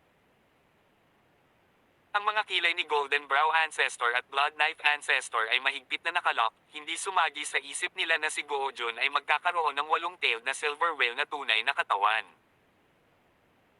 Sa tuwing ang isang alagad ng isang tribo sa dagat ay magbabago sa tunay na katawan ng kanilang mga kadugo, ang kanilang mga lakas ay tataas sa iba't ibang antas. Ang lakas ng bloodline ng tunay na katawan ay direktang proporsyonal sa pagtaas ng lakas ng disipulo. Sa madaling salita, mas malakas ang bloodline ng tunay na katawan, ang nakababahala na antas ng pagtaas ng kanilang lakas. Para sa isang henyong disipulo tulad ni Gojun na nagtataglay ng tunay na katawan ng maalamat na 8-tailed silver whale, na-double ba ang kanyang lakas? Magiging maayos din si Solong, di ba? Bagamat si Juan Solong ay nagpakita ng nakakagulat na kapangyarihan at mga depensa, hindi mapigilan ni Blood Knife Ancestor na mag-alala. Isang kurbata, siguro. Seryosong sabi ni Golden Brow Ancestor, ngunit hindi siya kumpiyansa. Si Gojo na isa na ngayong peak late 10th Order Ancient God Realm, mula noong siya ay naging tunay na katawan ng isang walong-tailed silver whale. Matatalo kaya ni Juan Solong, isang peak late 7th Order Ancient God Realm ang peak late 10th Order Ancient God Realm na si Gojo. Nagsalita si Zuyi nang marinig niya ang tugon ni Golden Brow Ancestor, "Two ancestors, makatitiyak ka." Sa lakas ng pakikipaglaban na ipinakita ni Juan Solong, sa ngayon, kaya niyang makipaglaban kay Gojo. Ang Golden Brow Ancestor at Blood Knife Ancestor ay parehong tumango, at hindi na nagsalita. Umisi si Zufeng habang pinagmamasdan ang figure ni Juan Solong sa entablado. Sa kabilang banda, walang ekspresyon si Wang Wei. Sa oras na ito sa entablado, ang mga mata ni Guo Jun ay naging kulay pilak pagkatapos niyang mag-transform sa kanyang walong-tailed na silver whale na katawan. Ang pilak na liwanag mula sa kanyang mga mata ay napakaningning na ang mga disipulo sa entablado sa panonood ay nadiskubre kaagad na maaari itong tumagos sa kanilang mga kaluluwa at pagkadyos kung titignan nila ito ng napakatagal at magdurusa sa sakit na tinusok ng 10,000 mga tina. Mabilis na umiwas ang mga disipulo sa ibaba ng Ancestor God Realm. Hindi na sila naglakas loob na tumingin kay Gojun. Ngunit si Juan Solong ay diretsyong nakatingin sa mga mata ni Gojun. Mayroon siyang Moonjade Heavenly Spiral Shell, kaya ang pilak na liwanag mula sa mga mata ni Gojun ay hindi epektibo laban sa kanya. Medyo nabigla si Gojo nang makita niyang si Juan Solong ay hindi naapektuhan ng silver light mula sa kanyang mga mata, ngunit malamig siyang ngumisi pagkaraan ng ilang sandali at sinabing, "Juan Solong, handa ka na ba? Tutulungan kitang i-refresh ang iyong mga kalamnan at buto." Sa sandaling natapos ang kanyang pangungusap, siya ay naging isang bahid ng pilak na ilaw. Sa isang iglap ay nasa harapan na ni Juan Solong, ang kanyang kulay pilak na kamao. Si Juan Solong ay nagtaas ng braso habang pinapaikot ang kanyang tatlong kataas-taasang Diyos sa kanilang mga limitasyon at sumuntok. Dumagundong. Ang kanilang mga kamao ay bumangga sa hangin at ito ay katulad ng banggaan ng dalawang planeta. Marahas na yumanig ang buong stage. Ang kakilakilabot na enerhiya ay tumangay tulad ng 1,000,000 araw na sabay-sabay na inilunsad sa lahat ng 4 na direksyon. Naramdaman ni Juan Solong ang isang durog na bigat na bumagsak sa kanya na nagpabalik-balik sa kanya nang hindi mapigilan. Ang lakas ni Gojun ay ganap na napigilan si Juan Solong pagkatapos ng pagbabago ni Gojun sa kanyang walong-tailed silver whale na katawan. Nagliwanag ang mga mukha ng mas matataas na echelon ng Goo family at mga mata ng mga disipulo. "Kuya Gojun, bagsak mo siya hanggang mamatay." Baliin ang kanyang tatlong paa. Ang ilang mga disipulo ng Goo family ay nagsimulang sumigaw ng tuwang-tuwa. Napangisi si Gojun nang makitang nakakuha siya ng mas mataas na kalamangan. Tinamantala niya ang pagkakataon at sumuntok sa pangalawang pagkakataon. Sa isang kisap mata, ang dalawang figure sa entablado ay naghahampas ng kanilang mga kamao sa isa't isa. Ang bawat suntok ni Gojun ay nagpabalik kay Juan Solong, ganap na pinigilan siya. Ilang beses, muntik nang mapatalsik si Juan Solong sa entablado. Golden Brow Ancestor, at Blood Knife ang puso ni Ancestor ay sumikip ng may kaba. Sa trono ng Sea God, umiling si Feng Yingying. Baka sa mga mata niya ang pagkadismaya. Noong una, akala niya ay bibigyan siya ni Juan Solong ng isang kaaya-ayang sorpresa, ngunit mukhang hindi kalaban ni Juan Solong, si Guo Jun. Kung magpapatuloy ito, tiyak na matatalo si Juan Solong. Ang kanyang mga mata ay kumikinang habang ang kanyang tingin ay nahulog sa walong silver whale tail ni Guo Jun. Kahit na kailangan niyang tanggapin na sa kanyang mga kasamahan, ang talento ni Guo Jun ang pinakamataas na nakita niya sa ngayon. Tawag. I-prick. I-click. I-subscribe kwentong nobela. Hindi magagapi. Tagalog Translator, Andy Dors, Kabanata 13:17. Yan yun ang pagong. Ang excitement at bloodlust sa mukha ni Gojun ay lumapot habang pinagmamasdan niya si Juan Solong na malungkot na pabalik-balik. Ang kanyang mga pag-atake ay naging mas mabilis, marahas, at malupit. Hinihimok ng mga disipulo ng Goo family si Gojo na durugan si Juan Sulong at gumawa ng mga ingay para pasayahin siya. Si Gojo ay pinaputok upang pasabugan si Juan Sulong hanggang sa kanyang kamatayan na nagsimula sa pagkabasag ng kanyang tatlong paa sa mga piraso. Ang pag-iisip nito ay nagbigay sa kanya ng malaking kasiyahan habang naaalala niya ang tanawin ng siya ay pinalipad ng 13 suntok ni Juan Sulong at ang puot ay marahas na napuno sa kanyang puso. Ang sunod-sunod na suntok ni Gojo ay nagpatalsik kay Juan Sulong sa gilid ng entablado. Masaya siyang natawa sa kahabag-habag na kalagayan ni Juan Sulong at sinabing, "Juan Sulong, iyon ba ang hangganan ng iyong lakas at kakayahan?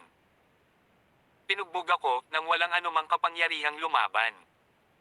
Siya ay isang pagong, sa makatuwid, maaari lamang siyang matalo." Ang disipulo ng Goo family ay tinuya ng malakas si Juan Sulong mula sa viewing platform. Tama, siya ay isang tae ng numero 1 henyo ng isang Vientiane world. Mas mukhang isang turtle genius. Sumama ang isa pang disipulo ng Goo family, tumawa ng baliw. Ang mga disipulo ng Goo family, Golden Phoenix Pavilion, Black Region World's Fortune Gate, at Blood Imperial Sect ay tumawa lahat. Tumingin si Juan Sulong kay Gojo nang walang ekspresyon habang sinasabi, "Hanggang ngayon, nag-iinit lang ako at nakikipaglaro sa iyo. Sa totoo lang, binaygo mo talaga ako. Iyan ba ang pinakamataas na antas ng iyong tinatawag na eight-tailed silver whale true body? Naglalaro lang kasama ka para magpainit. Talagang binaygo mo ako dahil ang iyong tunay na eight-tailed silver whale na katawan ay may limitadong antas ng lakas." Umalangaw-ngaw sa hangin ang boses ni Juan Sulong. Ang mga tao sa karamihan ay natulala saglit ngunit pagkatapos ay nagsimulang tumawa ng mapanukso. Nagsimula ito sa mga disipulo ng Goo family, nagbubulungan na parang narinig lang nila ang pinaka-nakakatawang biro. Ang ilang mga disipulo ng Goo family ay tumawa ng husto kaya napayuko sila mula sa kanilang mga baywang. Ang Golden Phoenix Pavilion, Black Region World's Fortune Gate, at ang tawa ng mga disipulo ng Blood Imperial Sect. Nakakatawa talaga ang punk na ito. May lakas siya ng loob na sabihin na nakikipaglaro lang siya kay Kuya Gojun para magpainit. Masyadong nakakatawa. Hindi ko na kaya, ang sakit ng tiyan ko sa kakatawa. Napakalaking bulalas ng ilang mga disipulo ng Goo family. Ang mga ninuno, patriarch, at grand elder ng iba't ibang sekta ay humiling lahat. Kahit na nasa dulo na siya ng kalsada, si Juan Sulong ay nagpapanggap pa rin na matigas. Sa palagay ba niya ay mapanatili niya ang isang maliit na bahagi ng kanyang dignidad? Parehong Golden Brow Ancestor at Blood Knife Ancestor ay matamang nakamasid ng hindi bumibigkas ng kahit isang salita. Si Feng Yingying ay nakatingin kay Juan Sulong mula sa trono ng si God at ang kulay ng pagkabigo ay lumalim sa kanyang mga mata. Kahit sino ay makakakita na si Juan Sulong ay matatalo, sandali na lamang. Ang isang lalaki na walang lakas ng loob na umamin ng pagkatalo ay hindi karapat-dapat sa isa pang tingin mula sa kanya. Habang ang lahat ay nalulubog sa panunuya at pagtawa kay Juan Sulong, biglang bumaha sa katawan ni Juan Sulong ang isang martingale na dragon na matagal nang natutulog. Sa isang kisap mata, nayanig ang lupa at nagdilim ang langit. Tumagilid ang ulo ni Juan Sulong at umungol. Ang nakakatakot na soundwave ng dagandong ng dragon ay kumalat sa 4 na direksyon nang umaalingaw-ngaw sa buong God City. Ang balabal ni Juan Sulong ay sumabog sa mga pira-piraso at ang mga crepuscular ray ng ginintoang liwanag ay sumilay mula sa kanyang katawan na lumubog sa kulay ng mundo. Maging ang ningning ng pilak na ilaw ni Gojon ay lumabog dahil dito. Sa sumunod na sandali, nakita ng karamihan ang pagbabago ni Juan Sulong sa 1,000 talampakan ng haba na Primordial Blue Dragon. Sa sandaling lumitaw ang Primordial Blue Dragon, ang marahas na daloy ng hangin ay naging mas magulo. Ang nakakatakot na dragon ay maaaring hawakan ng katawan ng lahat sa himpapawid tulad ng isang primordial na lungsod. Ang mga alagad ng iba't ibang sekta ay nakatingin sa asul na primordial na dragon sa hindi makapaniwala at pagkamangha. Ito, Primordial Blue Dragon. Sa banal na mundo, hindi, sa pagitan ng langit at lupa, mayroong isang primordial na asol, na dragon. Si Juan Sulong ay talagang mula sa primordial divine dragon clan. Nanlaki ang mga mata ni Feng Yingying sa pagkamangha. Tumaas baba ang kanyang dibdib na parang gustong kumawala sa pagkakayakap ng banal na baluti. Ang mga ninuno, patriarch, grand elder, at elder ng Sea Tribe ay natulala sa hindi paniniwala. Ang pinuno ng Golden Phoenix Pavilion, ang puno ng Fortune Gate ng Black Region na si Liu Mengyuan, at iba pa, kabilang ang Golden Brow Ancestor, Blood Knife Ancestor, Zhu Yi, Zhu Feng, at Wang Wei ay parehong natulala. Isang nakakatakot na katahimikan ng bumalot sa plaza. Ang lahat ng mga mata ay nasa primordial blue dragon na nababalot ng gintong sinag ng mga ilaw, na may mga kaliskis ng asul na dragon na kumikinang sa loob nito. Si Gohujun ay nakalimutan ng mundo. Ang pagkabigla na tumitama sa puso ni Gohujun ay hindi bababa sa iba, sa primordial blue dragon transformation ni Juan Sulong. Ramdam niya ang nakakatakot na dragon na maaaring magmumulay kay Juan Sulong. Ang momentum ay maraming beses na mas malakas kaysa dati, at nagbigay ito kay Gohujun ng matinding pakiramdam ng panganib. Ang kanyang mukha ay naging pangit sa isang iglap. Ang primordial blue dragon transformation ni Juan Sulong ay malamig na tumingin kay Gohujun. Si Juan Sulong ay maaaring magbago sa kanyang Auxiliary Physique, at kasama ang Yellow Springs Magic Robe, madali niyang matalo si Gohujun. Gayunpaman, hindi niya mailantad ang pagkakaroon ng Yellow Springs Magic Robe. Sa makatuwid, maaari lamang niyang piliin ang katawan ng kanyang primordial blue dragon. Nangangahulugan ito na wala siyang ibang pagpipilian kundi ilantad ang katawan ng kanyang primordial blue dragon dahil wala siyang karangyaan na pag-isipan at pag-isipang mabuti. Ang pakikitungo kay Gohujun sa sandaling iyon ay mas mahalaga. Pagkatapos, lumipat si Juan Sulong. Sa isang kisap mata, lumitaw siya sa itaas ng ulo ni Gohujun. Ang kuko ng dragon na kasing laki ng burol ay bumagsak kay Gohujun.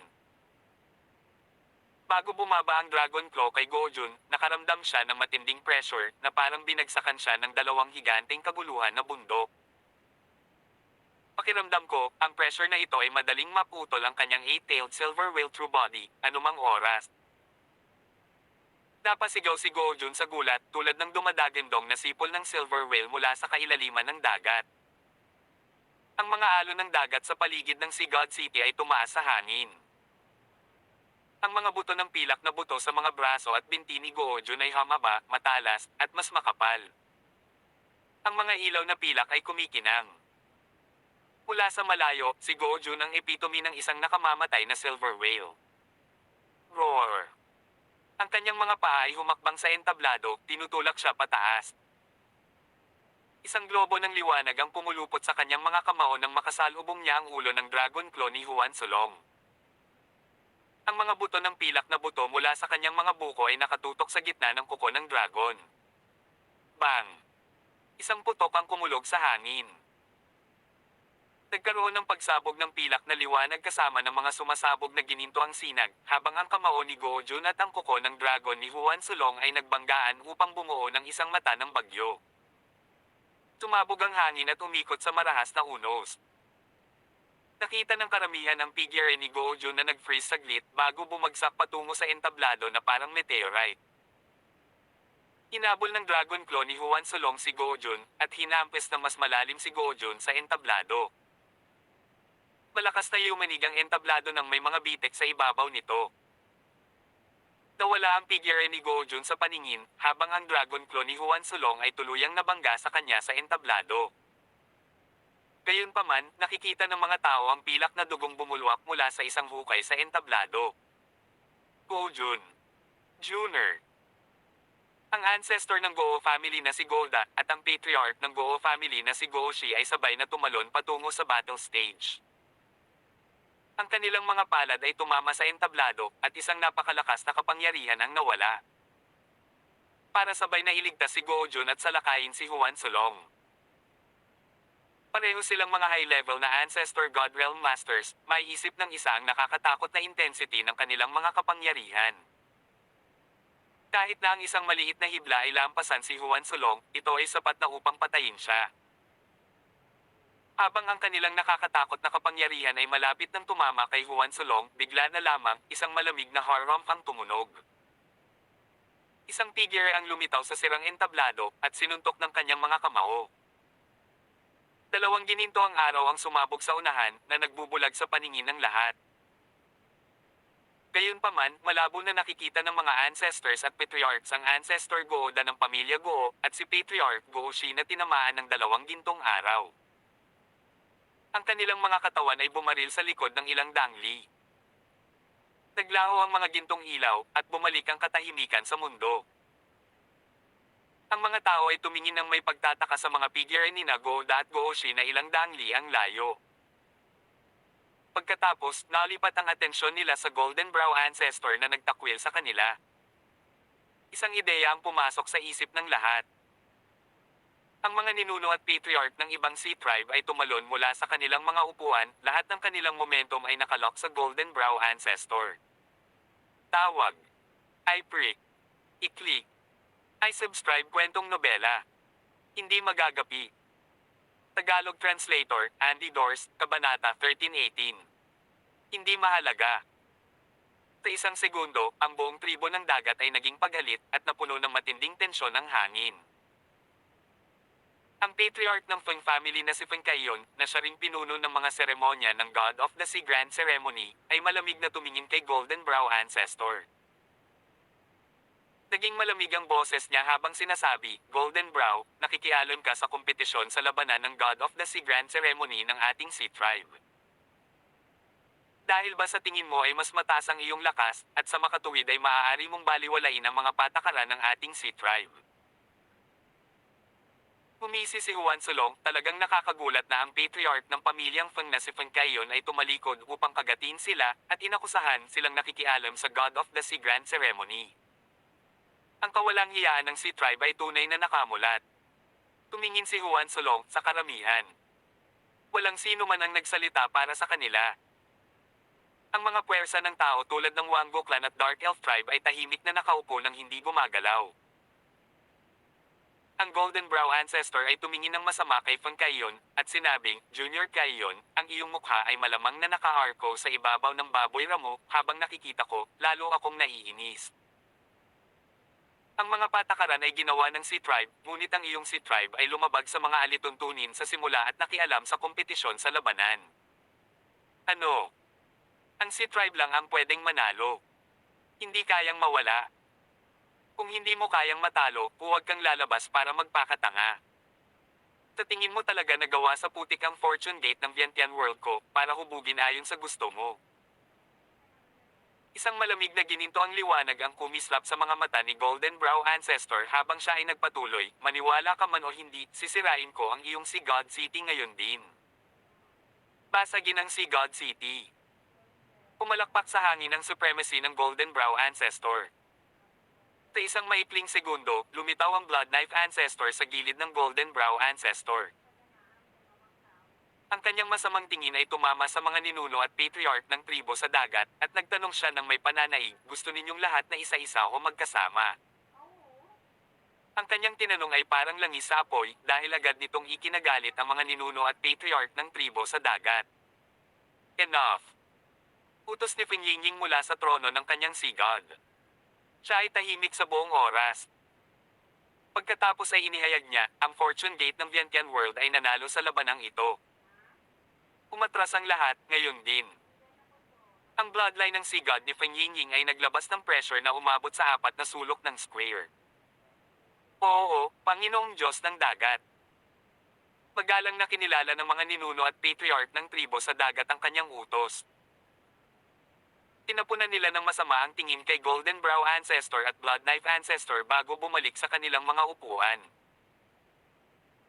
Ang ancestor ng Goo family na sina Gooda at Patriarch Gooshi ay parehong masama ang tingin kay Golden Brow ancestor at Juan Solong, ngunit wala silang ibang pagpipilian kundi ang bumalik sa kanilang mga upuan. Hindi nagtagal ay binuhat si Gojun palabas ng entablado ng ibang mga elder ng Goo family upang magpagaling sa ibang lugar. Ang iba't ibang eksperto ay naiwan sa isip na nagtataka tungkol sa kalubhaan ng mga pinsala ni Gojun. Ngunit malinaw sa lahat na aabutin ng higit sa ilang araw para ganap na gumaling si Go-jun. Kasabay nito, kakaiba ang tingin ng lahat kay Juan Solong na bumalik na sa orihinal na anyo ng tao. Ang kanyang itaas na katawan ay hubad na nagpapakita ng mga pinnate na kalamnan at ang kanyang mahabang itim na buhok ay lumipad sa hangin. May isang hangin ng hindi masupol na pangangibabaw at gayon din ang pagmamataas sa kanyang hitsura. Bigyan ng young warrior Juan ng mga nakasaad na reward. Inalis ni Feng Yingying ang kanyang tingin mula sa katawan ni Juan Solong at inutusan ang Feng family's Grand Elder na siyang namamahala sa pamimigay ng mga reward. Magalang na kinilala ng Grand Elder ng Feng family at nagsimulang pumunta sa entablado upang ibigay ang mga gantimpala kay Juan Solong. Ngunit walang pakialam na sinabi ni Juan Solong, hindi mo kailangang bigyan ako ng basura ng tribo sa dagat. Hindi mahalaga kung hindi ko makuha ang walang kwentang gantimpala. Guro, itong God of the Sea Grand Ceremony ay nakakabagot at walang kabuluhan. Pumalik tayo sa Fortune Gate ng mas maaga kaysa sa orihinal na plano natin. Ang mga gantimpala ng Sea Tribe ay basura. Ang God of the Sea Grand Ceremony ay boring at walang kabuluhan. Sandaling natahimik ang mga eksperto ng iba't ibang sekta nang marinig nila ang mga salita ni Juan Solong. Walang inaasahan na magkakaroon siya ng lakas ng loob na sabihin na ang mga gantimpala ng Sea Tribe ay basura sa harap ni Feng Yingying at iba pang mga eksperto sa Sea Tribe at ibuhos ang panunuya sa God of the Sea Grand Ceremony sa pamamagitan ng pagtawag dito na boring. Hindi ba't kapareho iyon ng pagsasabing basura ang tribo ng dagat? Agad na nagalit ang mga eksperto ng Sea Tribe. Punk, anong sabi mo? Patayin si Juan Solong. Nagsimulang sumigaw ng galit ang ilang mapusok na mga alagad ng tribo sa dagat. Ngunit malakas na tumawa ang Golden Brow Ancestor, tama ka, ang mga basurang ito ay walang halaga para sa atin. Aalis na tayo. Pagkatapos sabihin ito, siya at ang Blood Knife Ancestor ay commandant at dinala si Juan Solong pabalik sa kinaroroonan ni Zoe. Gate Chief, anong sabi mo? Tanong ni Golden Brow Ancestor kay Zoe. Pagkatapos ng lahat, si Zoe ang kasalukuyang Fortune Gate Chief, nararapat lamang na humingi siya ng opinyon ni Zoe. Napakunot-noo si Zoe habang ang kanyang tingin ay lumibot sa plaza. Umungad sa kanyang paningin ang galit na mukha ng mga dalubhasa sa dagat, kaya't ang tanging nasagot niya, sige. Sa totoo lang, hindi rin siya nasisiyahan sa Sea Tribe. Paalam. Malutong na binati ni Zoe si Feng Yingying, ang mga ninuno ng tribo sa dagat, mga patriarch, at mga eksperto mula sa mga kalapit na lugar, at pagkatapos ay tumalikod at sumipol palayo sa hangin. Mabilis na sumunod sina Zhu Feng at Wang Wei.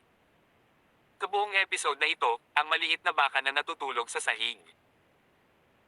Galit na sinipa at pinagalitan ni Juan Solong ang maliit na baka, gumising ka na, aalis na tayo. Tinusat ng maliit na baka ang kanyang mga mata, at humikab, tapos na bang makipag-away. Napakabilis ng pagtatapos. Hindi pa tapos. You can stay here and sleep. Galit na tugon ni Juan Solong sa munting baka bago umalis. Ilang beses kumurap ang maliit na baka at tumingin sa paligid. Nakita niya ang nakamamatay na mga mukha ng mga alagad ng tribo ng dagat at ang kanyang buhok ay tumayo sa dulo ng kanyang buntot habang siya ay tumalon. Sa susunod na segundo, siya ay naging isang bahid ng liwanag at hinabol si Juan Solong sa pinakamabilis na kanyang makakaya. Nanlamig ang mga mata ni Feng Yingying habang pinagmamasdan ang likod ni Juan Solong. Tinanggihan ba talaga ni Juan Solong ang mga gantimpala mula sa kanya? At sinabi niyang basura sila. Hindi lamang nito insulto ang tribo ng dagat, kundi pati na rin ang kanyang autoridad. Panginoong Diyos ng dagat. Ang patriarch ng pamilyang Goo na si Goo Shi ay nag-aalalang sumigaw habang pinapanood si Juan Solong na umalis kasama ang Golden Brow Ancestor at ang iba pa, hindi sila makakaalis. Walang ekspresyong tanong ni Feng Yingying, dahilan. Nauutol na sabi ni Goo Shi habang sinusubukan niyang makaisip ng magandang dahilan, si Juan Solong ay nasugatan ang disipulo ng aking Goo family na si Googang sa God City ilang araw na ang nakalipas. Ngunit humina ang kanyang boses sa dulo. Alam na alam ni Goo Shi ang mga detalye ng pangyayaring iyon. Sa oras na ito, ang pangkat ng Fortune Gate ay nakarating na sa hanay ng transmission ng Sea God. Nang pumasok sila sa transmission array, hindi sila pinigilan ng mga bantay ng Sea Tribe. Hindi sila inutusan ni Feng Yingying. Sa pagkakataong ito ang grupo ay naglakbay ng walang tigil, kaya naabot nila ang Wu Island ng Infinite Circles Commerce Hall sa kasing ikli ng kalahating buwan. Sa Wu Island, lahat sila ay nakahinga ng maluwag sa loob dahil maaari silang ituring na ligtas sa Wu Island. Kung pinilit silang manatili sa God City, kahit na napakalakas ng Golden Brow Ancestor, walang garantiya na mailigtas niya si Juan Sulong nang hindi nasaktan. Nagpahinga ng isang araw ang grupo sa Wu Island. Sa loob ng isang patio, ipinatawag ng ninuno ng Golden Brow at Blood Knife ninuno si Juan Sulong. Pareho siyang sinisiyasat ng dalawa mula itaas hanggang ibaba ng walang sabi-sabi habang nakatayo sa harapan nila. Ang mga goosebumps ay bumagsak sa leeg ni Huang Xiaolong dahil sa kanilang mga titig. Pagkaraan ng mahabang panahon, biglang nagpakawala ng malakas na tawa si Blood Knife, "Anak, nag-aalala ka ba na baka tamaan ka namin?" Magiliw na tumawa si Golden Brow Ancestor. Makalipas ang halos isang oras, lumabas si Juan Sulong mula sa patio ng kanyang dalawang masters. Pakiramdam niya ay nakaligtas siya sa isang pagsubok. Pagkatapos noon ay nagtungo siya sa Infinite Circles Commerce Hall upang hanapin si Head Supervisor Ming Yuan. Ang resulta ng paglalakbay na ito sa Infinite Circles Commerce Hall ay ikinatuwa ni Juan Sulong. Mga 3 hanggang 4 na raang halamang gamot sa 2,000 bagay mula sa kanyang listahan ay natagpuan na. At 100 sa kanila ang mga bagay na kailangan niya ng madalian. Maaga ng sumunod na araw, umalis ang grupo mula sa Wu Island. Ilang araw ng paglalakbay at si Juan Sulong ay bumalik na sa Fortune Divine Kingdom. Nang walang magawa, nagtungo si Juan Sulong sa Cultivation Palace ni Li Chaosheng upang makita si Yao Qi. Ang ilang buwang paghihiwalay ay naging mas kaakit-akit kay Yao Qi dahil siya ay nagpapalabas ng isang kaakit-akit na alindog sa buong mundo. Sa sandaling nakilala niya si Yao Qi, hindi maiiwasan ang muling pagbabalik ng damdamin, kaya si Juan Sulong ay sumandal at bumulong sa kanyang tainga, "Hindi ako aalis sa susunod na 3 buwan." Sa huling pagkakataon, 10 araw lang niya itong sinamahan bago siya pinaalis ng dalawa niyang masters. Ngunit sa pagkakataong ito, binalak niyang manatili sa Yao Qi sa loob ng ilang buwan, ngayong wala na ang God of the Sea Grand Ceremony, at hindi na niya kailangang gumawa ng anumang partikular na apurahan. Bahagyang nanginginig si Yao Qi, habang iniisip niya na si Juan Sulong ay nagpaplanong manatili ng 3 buwan. Bagamat kakaiba ang pangangatawan niya, walang halaga ito kumpara sa tunay na dragon physique ni Juan Sulong. Tawag. I-prick. I-click. I-subscribe kwentong nobela. Hindi magagapi. Tagalog Translator, Andy Dors, Kabanata 1319. Ang Sealed Devil Entrance. Ang takot at nanginginig na ekspresyon ni Yao Qi ay nagpatawa ng malakas kay Juan Sulong. Nagkunwaring galit si Yao Qi matapos marinig ang pagiging saplade sa pagtawa ni Juan Sulong at pinayuhan, "Napakasama mo. Alam mo lang kung paano ako ay bully." Ang ekspresyon ni Juan Sulong ay puno ng dilat na kainosentehan habang nag-alok bilang ganti, "Maaari mo rin akong i-bully." Ngunit sa huli, si Juan Sulong ay hindi nakayanang manatili ng 3 buwan dahil siya ay ipinatawag pabalik sa Fortune Divine Kingdom ng Golden Brow Ancestor at Blood Knife Ancestor sa ika-9 na araw. Parehong hindi binanggit ng kanyang mga masters ang anumang dahilan para ipatawag siya nang ipadala nila ang mensahe sa talisman ng komunikasyon. Tinabi lang nila sa kanya na bumalik kaagad. Walang magawang tumingin si Juan Sulong kay Yao Qi at nakita ang mga sulok ng labi ni Yao Qi na nakataas sa isang mahinang ngiti. Juan Sulong gritted his teeth hatefully, "Maghintay ka lang, sa susunod na pagdating ko, 3 taon na." 3 taon. Si Yao Qi ay nanginginig ng hindi sinasadya. Umalangaw-ngaw sa hangin ang halakhak ni Juan Sulong habang siya ay nagmamadaling palayo. Matagal na nakatayo si Yao Qi sa parehong lugar habang pinagmamasdan niya si Juan Sulong hanggang mawala ito sa kanyang paningin. Bumalik si Juan Sulong sa Fortune Divine Kingdom sakay sa maliit na baka at dumiretso sa Assembly Shrine. Gayunpaman, pagdating niya, nagulat siya nang makitang may karagdagang kasama si Golden Brow Ancestor at Blood Knife Ancestor. Ang Sky Sword Ancestor, Myriad Flames Ancestor, Lightning Hammer Ancestor, at Gate Chief na si Zuyi ay naruroon din sa Assembly Shrine. Gayon din sina Zhu Feng, Wang Wei, Luo Yunjia, Tan Lin, at Zhou Shu. Hindi pa banggitin, naroon din si Li Chaosheng at iba pang mga Grand Elder ng Fortune Gate. Parang medyo tense at mabigat ang atmosphere sa hall. Si Huan Sulong ay umungol sa kanyang puso, may nangyari bang malaking bagay? Nang makita nila si Huan Sulong, ang kanilang mga makahulugang titig ay nakatikip sa iba't ibang kaisipan. Ang mga kaganapan ng God of the Sea Grand Ceremony ay kumalat na parang apoy. Habang si Huan Sulong ay nasa si God City, nabugbog niya ang numero 1 henyo ng Golden Phoenix Pavilion na si Li Ji, ang Fortune Gate ng Black Region World na si Wang Yu. At ang guhugang ng pamilya Go ay hindi lihim sa puntong ito. Higit sa lahat, ang mas nakakagulat ay si Huan Sulong ay talagang nag-transform bilang isang primordial blue dragon sa entablado ng labanan at binasag ang late 10th Order Ancient God Realm Genius na si Go Jun sa meat paste. Ang number genius ng Go family na si Go Jun, isang late 10th Order Ancient God Realm Master, ay nabasag sa meat paste ni Huan Sulong. Nang matanggap ng Fortune Gate ang balitang ito, ang lahat ay nagkakagulo mula sa itaas hanggang sa ibaba.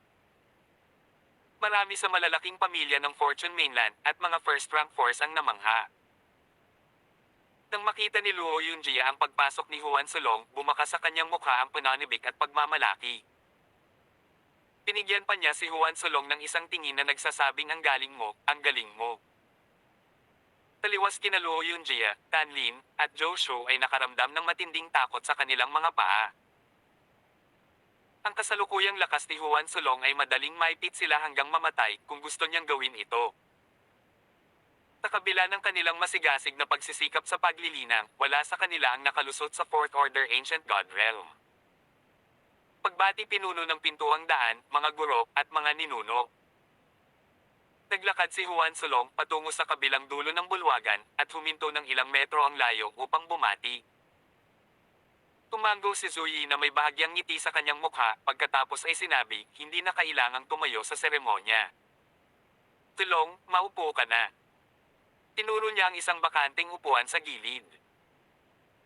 Ang upuan na iyon ay ang unang upuan sa kaliwang bahagi ng pangunahing bulwagan, at ang pangalawang upuan ay kinuha ni Grand Elder Cheng Xiaoyuan, ang pinakamalakas sa lahat ng mga Grand Elder ng Fortune Gate.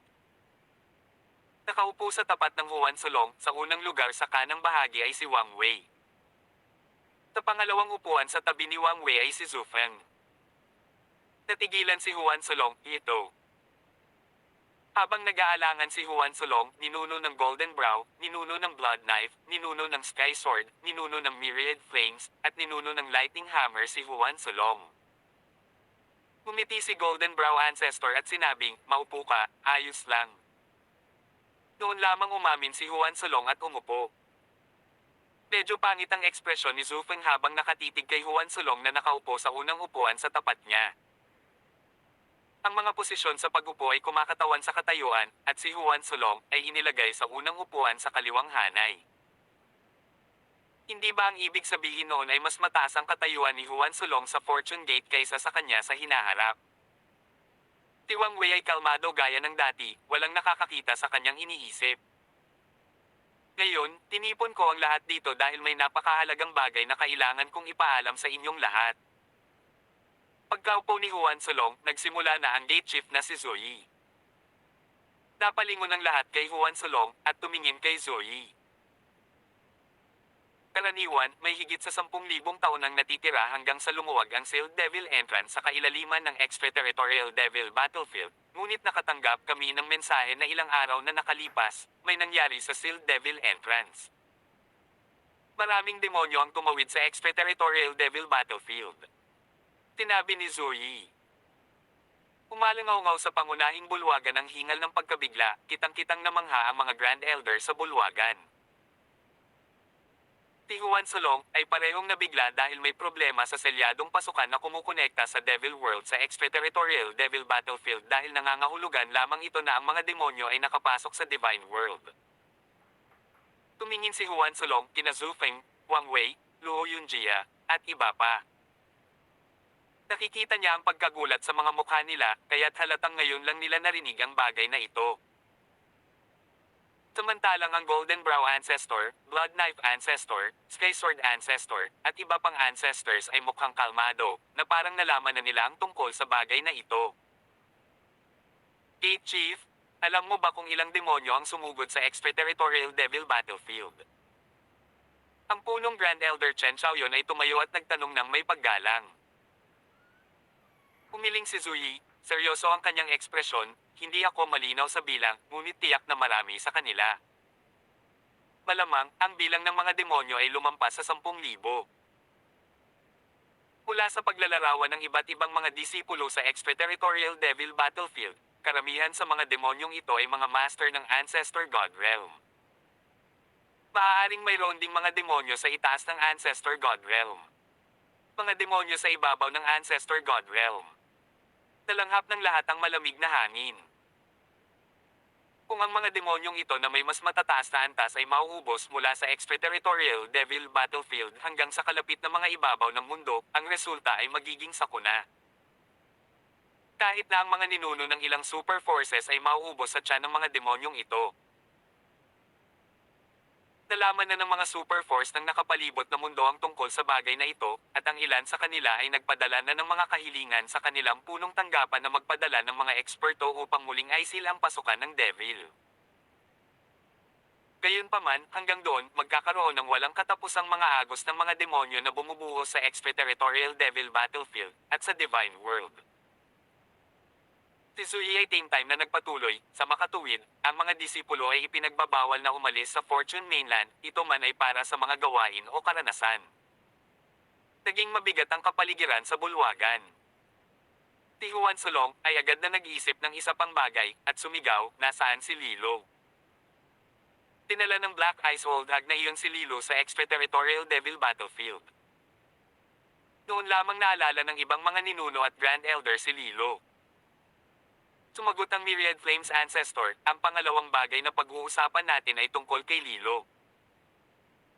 Pagkatapos naming malaman na may problema sa Sealed Devil Entrance, sinubukan naming makipag-ugnayan kaagad sa Black Ice Ancestor at Lilo, ngunit hindi namin sila maabot.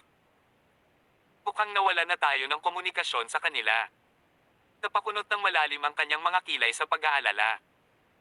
Nanlungo ang puso ni Juan Solong sa kaba ng marinig iyon. Nakasagasa ba sila sa mga demonyong iyon na naubusan mula sa Sealed Devil Entrance? Kung hindi man, bihira ang mga sitwasyon kung saan nawala ng kontak ang isa.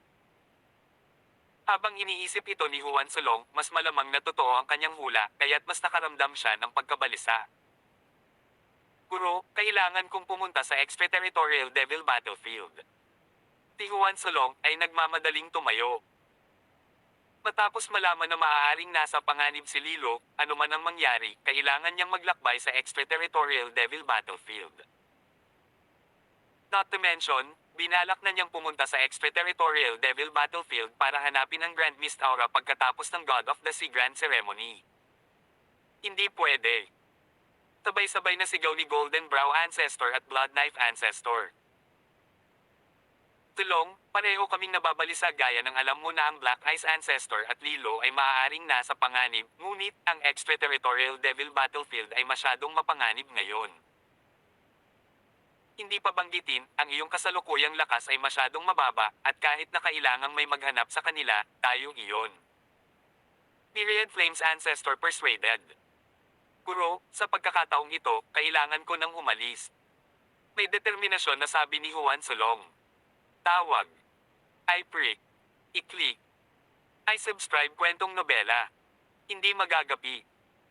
Tagalog Translator, Andy Dorst, Kabanata 1320. Ano ang huling kilalang lokasyon ni Lilo? Nagulat si Golden Brow Ancestor at Blood Knife Ancestor nang makita ang walang humpay na determinasyon sa mukha ni Juan Solong. Master, huwag kang mag-alala, mag-iingat ako. Tiniyak ni Juan Solong sa kanila, at idinagdag, higit pa rito, ako ay isang taong may masaganang swerte, kaya't ang pagluwag ng Sealed Devil's Entrance ay isang magandang pagkakataon para magkaroon ako ng karanasan. Isang magandang pagkakataon upang makakuha ng ilang karanasan. Lahat ay may kakaibang ekspresyon sa kanilang mga mukha bilang reaksyon sa sinabi ni Juan Solong. Nang maluwag ang pagpasok ng Celiado na Diablo, ang lahat ng mga disipulo na nasa extraterritorial Devil Battlefield ay nagmamadaling umalis, samantalang si Juan Solong ay nagnanais na pumasok doon upang magsanay.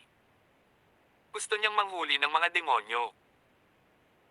Gayunpaman, kung isasaalang-alang ang makalangit at napakapangit na talento na ipinakita ni Juan Solong, sa ngayon, walang sino man ang nagbitaw ng isang salita ng panunuya o nagtangkang pagsabihan siya.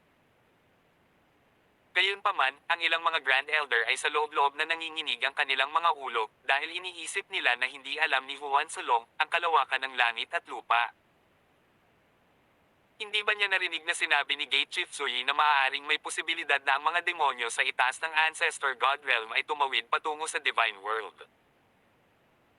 Kahit na mayroon kang masaganang swerte na lumalaban sa langit, ang pagharap sa ganap na lakas ay nangangahulugan lamang ng kamatayan.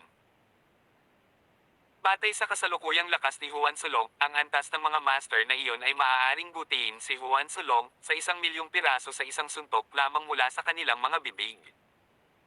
Pag-usapan natin ito mamaya. Tinabi ni Golden Brow Ancestor ng may wakas. Sa sandaling ito, tumango lamang si Juan Solong at umupo. Naramdaman niya na papayag si Golden Brow Ancestor na payagan siyang pumunta sa extraterritorial Devil Battlefield na may kaunting panghihikayat. Pinalak ni Juan Solong na gumawa ng kaunting pagsisikap sa paghikayat sa kanyang mga master sa susunod na 2 araw.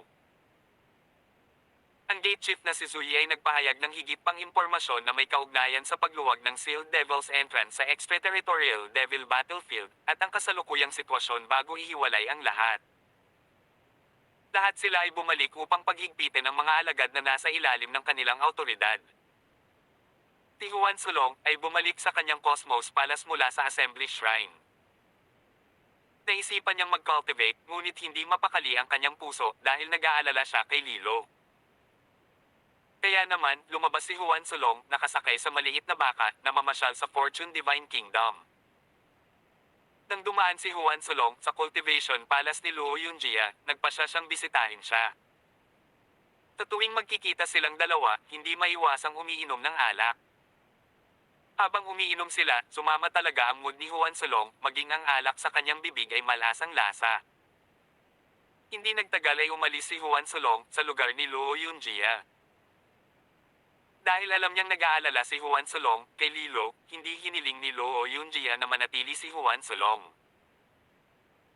Si Juan Solong ay gumagala ng walang patutunguhan sa Fortune Divine Kingdom at hindi namamalayang nakarating sa Blood Eye Devil Steel na matatagpuan malapit sa Assembly Shrine. Ang Blood Eye Devil Steel ay nakatayo ng hindi halata sa parehong lugar na naglalabas ng lamig mula sa matte black surface nito. Tumingin si Juan Solong sa Blood Eye Devil Steel, at biglang sinabi sa maliit na baka, "Xiao Niyo, ang nalalapit na kalamidad ng Divine World na binanggit mo noon. Ito ba ay ang pagluwag ng Sealed Devil's Entrance? May kaugnayan sa Devil World." Umiling ang maliit na baka, mahirap sabihin, ang Sealed Devil's Entrance ay talagang hindi malaking bagay para sa Divine World, o ang Divine World ay maglalagay ng mga eksperto sa extraterritorial Devil Battlefield. Tumango si Juan Solong. Sa isip-isip, totoo ang sinabi ng munting baka. Ilang sandali pa, dumating si Juan Solong sa lugar ng ninuno ng Golden Brow at Blood Knife's ancestor.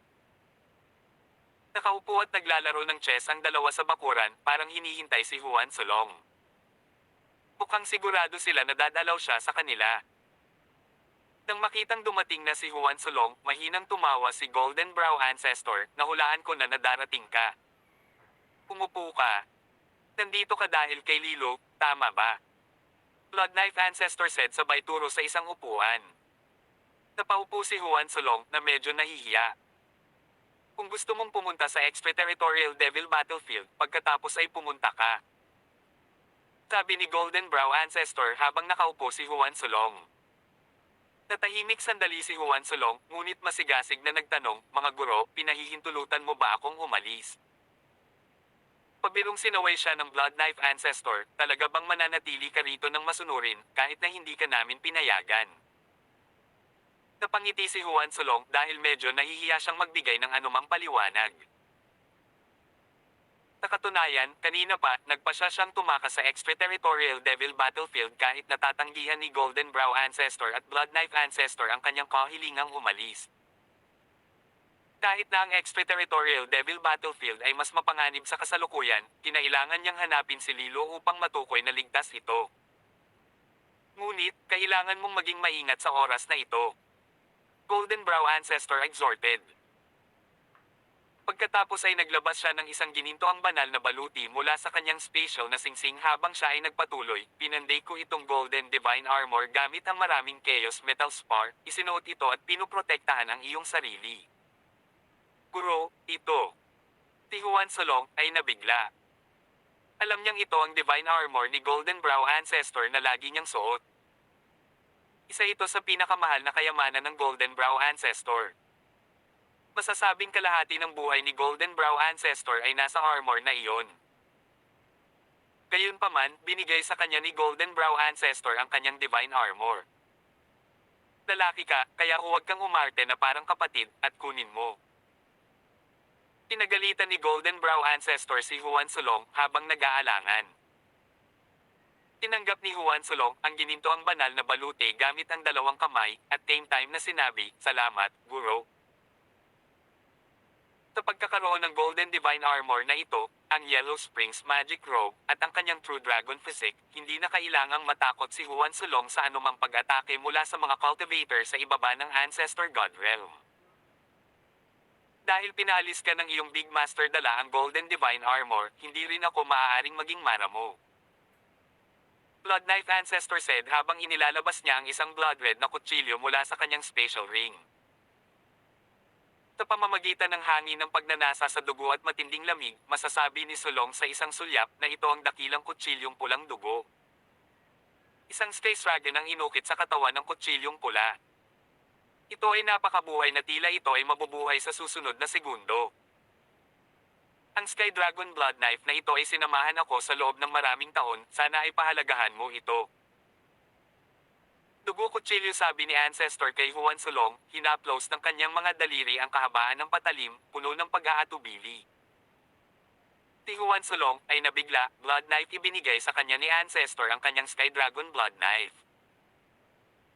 Ang Sky Dragon Blood Knife na ito ay ang simbolikong sandata ng Blood Knife Ancestor na kasama niya sa libu-libong taon na humahadlang sa iba't ibang mundo. Ang Blood Knife Ancestor ay tinalo ang maraming eksperto at kaaway sa tulong ng kanyang Sky Dragon Blood Sword. Ang Sky Dragon Blood Knife ay ang kanyang minamahal at mahalagang kasosyo. Iiling-iling na lang si Juan Solong sa pagtanggi nang putulin siya ng Blood Knife Ancestor, sinabi na ng iyong Big Master, "Lalaki ka, kaya huwag kang umarteng kapatid, kunin mo." Ang Sky Dragon Blood Knife ay lumutang patungo kay Juan Solong. Umabot ang kamay ni Juan Solong at sinalo ang Sky Dragon Blood Knife. Nang walang salita, bigla siyang lumuhod at magalang na yumuko kay Golden Brow Ancestor at Blood Knife Ancestor. Golden Brow Ancestor at Blood Knife tinanggap ng ninuno ang siko ni Juan Solong nang walang kasalanan, pagkatapos ay bahagyang inabot upang hawakan si Juan Solong. Umayo ka ng maghanda at bukas na ang alis. Nagpatuloy ang Golden Brow Ancestor, kailangan nating dalawa na manatili at protektahan ang Fortune Gate, sa makatuwid, hindi ka namin maaaring samahan. Dapat kasama mo si Feng Er at ang iba pa. Tumanggo si Juan Solong bilang pagsang-ayon. Ang extraterritorial Devil Battlefield ay napuno ng mga layer ng mga panganib, sa makatuwid, sina Feng Er, Wei Yi, ang Void Devil Beast na si Shu Baisheng, at ang iba pa ay dapat sumama kay Juan Solong. Sa ilang mga bodyguard na ito, magiging mas ligtas si Juan Solong. Hanggat ang kalaban ni Juan Solong ay hindi nasa itaas ng pinakamataas na master ng late 10th Order Ancestor God Realm Master at mas mataas, hindi ito magiging problema. Mga master, alam ba ninyo ang huling lokasyon ni Lilo, bago tayo nawala ng komunikasyon sa kanya? Tanong ni Juan Solong. Ang teritoryo ng extraterritorial Devil Battlefield ay napakalawak na may maraming mga ibabaw ng mundo at mga planeta. Nang walang anumang indikasyon, ang paghahanap kay Lilo ay katulad ng pangingisda ng karayom sa dagat. Imposibleng mahanap si Lilo kung iyon ang mangyayari. Ayon sa Myriad Flames Ancestor, si Lilo at Black Eyes Ancestor ay huling nakita sa kalapitan ng Wind Domain World. Blood Knife Ancestor answered, Wind Domain World. Ang paulit-ulit na pag-uulit ni Juan Solong sa kanyang pag-iisip nang italaga niya ang pangalan sa kanyang alaala. Kasunod nito, nagtanong si Juan Solong tungkol sa Wind Domain World at mga detalye tungkol sa sitwasyon kung kailan nawala si Lilo. Ilang sandali pa, umalis na siya sa pwesto ng kanyang masters. Habang naghahanda si Juan Solong para sa kanyang mahabang paglalakbay sa extraterritorial Devil Battlefield, sa loob ng pangunahing bulwagan ng Sea God Temple ng Sea Tribe, ang 12 prominenteng pamilya ay ancestors, patriarchs, at iba pang ancestor God Realm Masters ay nagtipon upang pag-usapan ang tungkol sa lumuwag na Sealed Devil's Entrance. The Extraterritorial Devil Battlefield. Nagulat ang lahat dahil nabanggit ni Feng Yingying na gusto niyang pumunta sa Extraterritorial Devil Battlefield. Lord Sea God, gusto mo talagang pumunta sa Extraterritorial Devil Battlefield, lalo na sa oras na ito? Tanong ng patriarch ng Feng family na si Feng Kaiyon. Tawag. I prick. I-click. I subscribe kwentong nobela. Hanggang dito na lang muna mga masters. Salamat sa pagsubaybay mga lords. Abangan lamang ang kasunod na episode.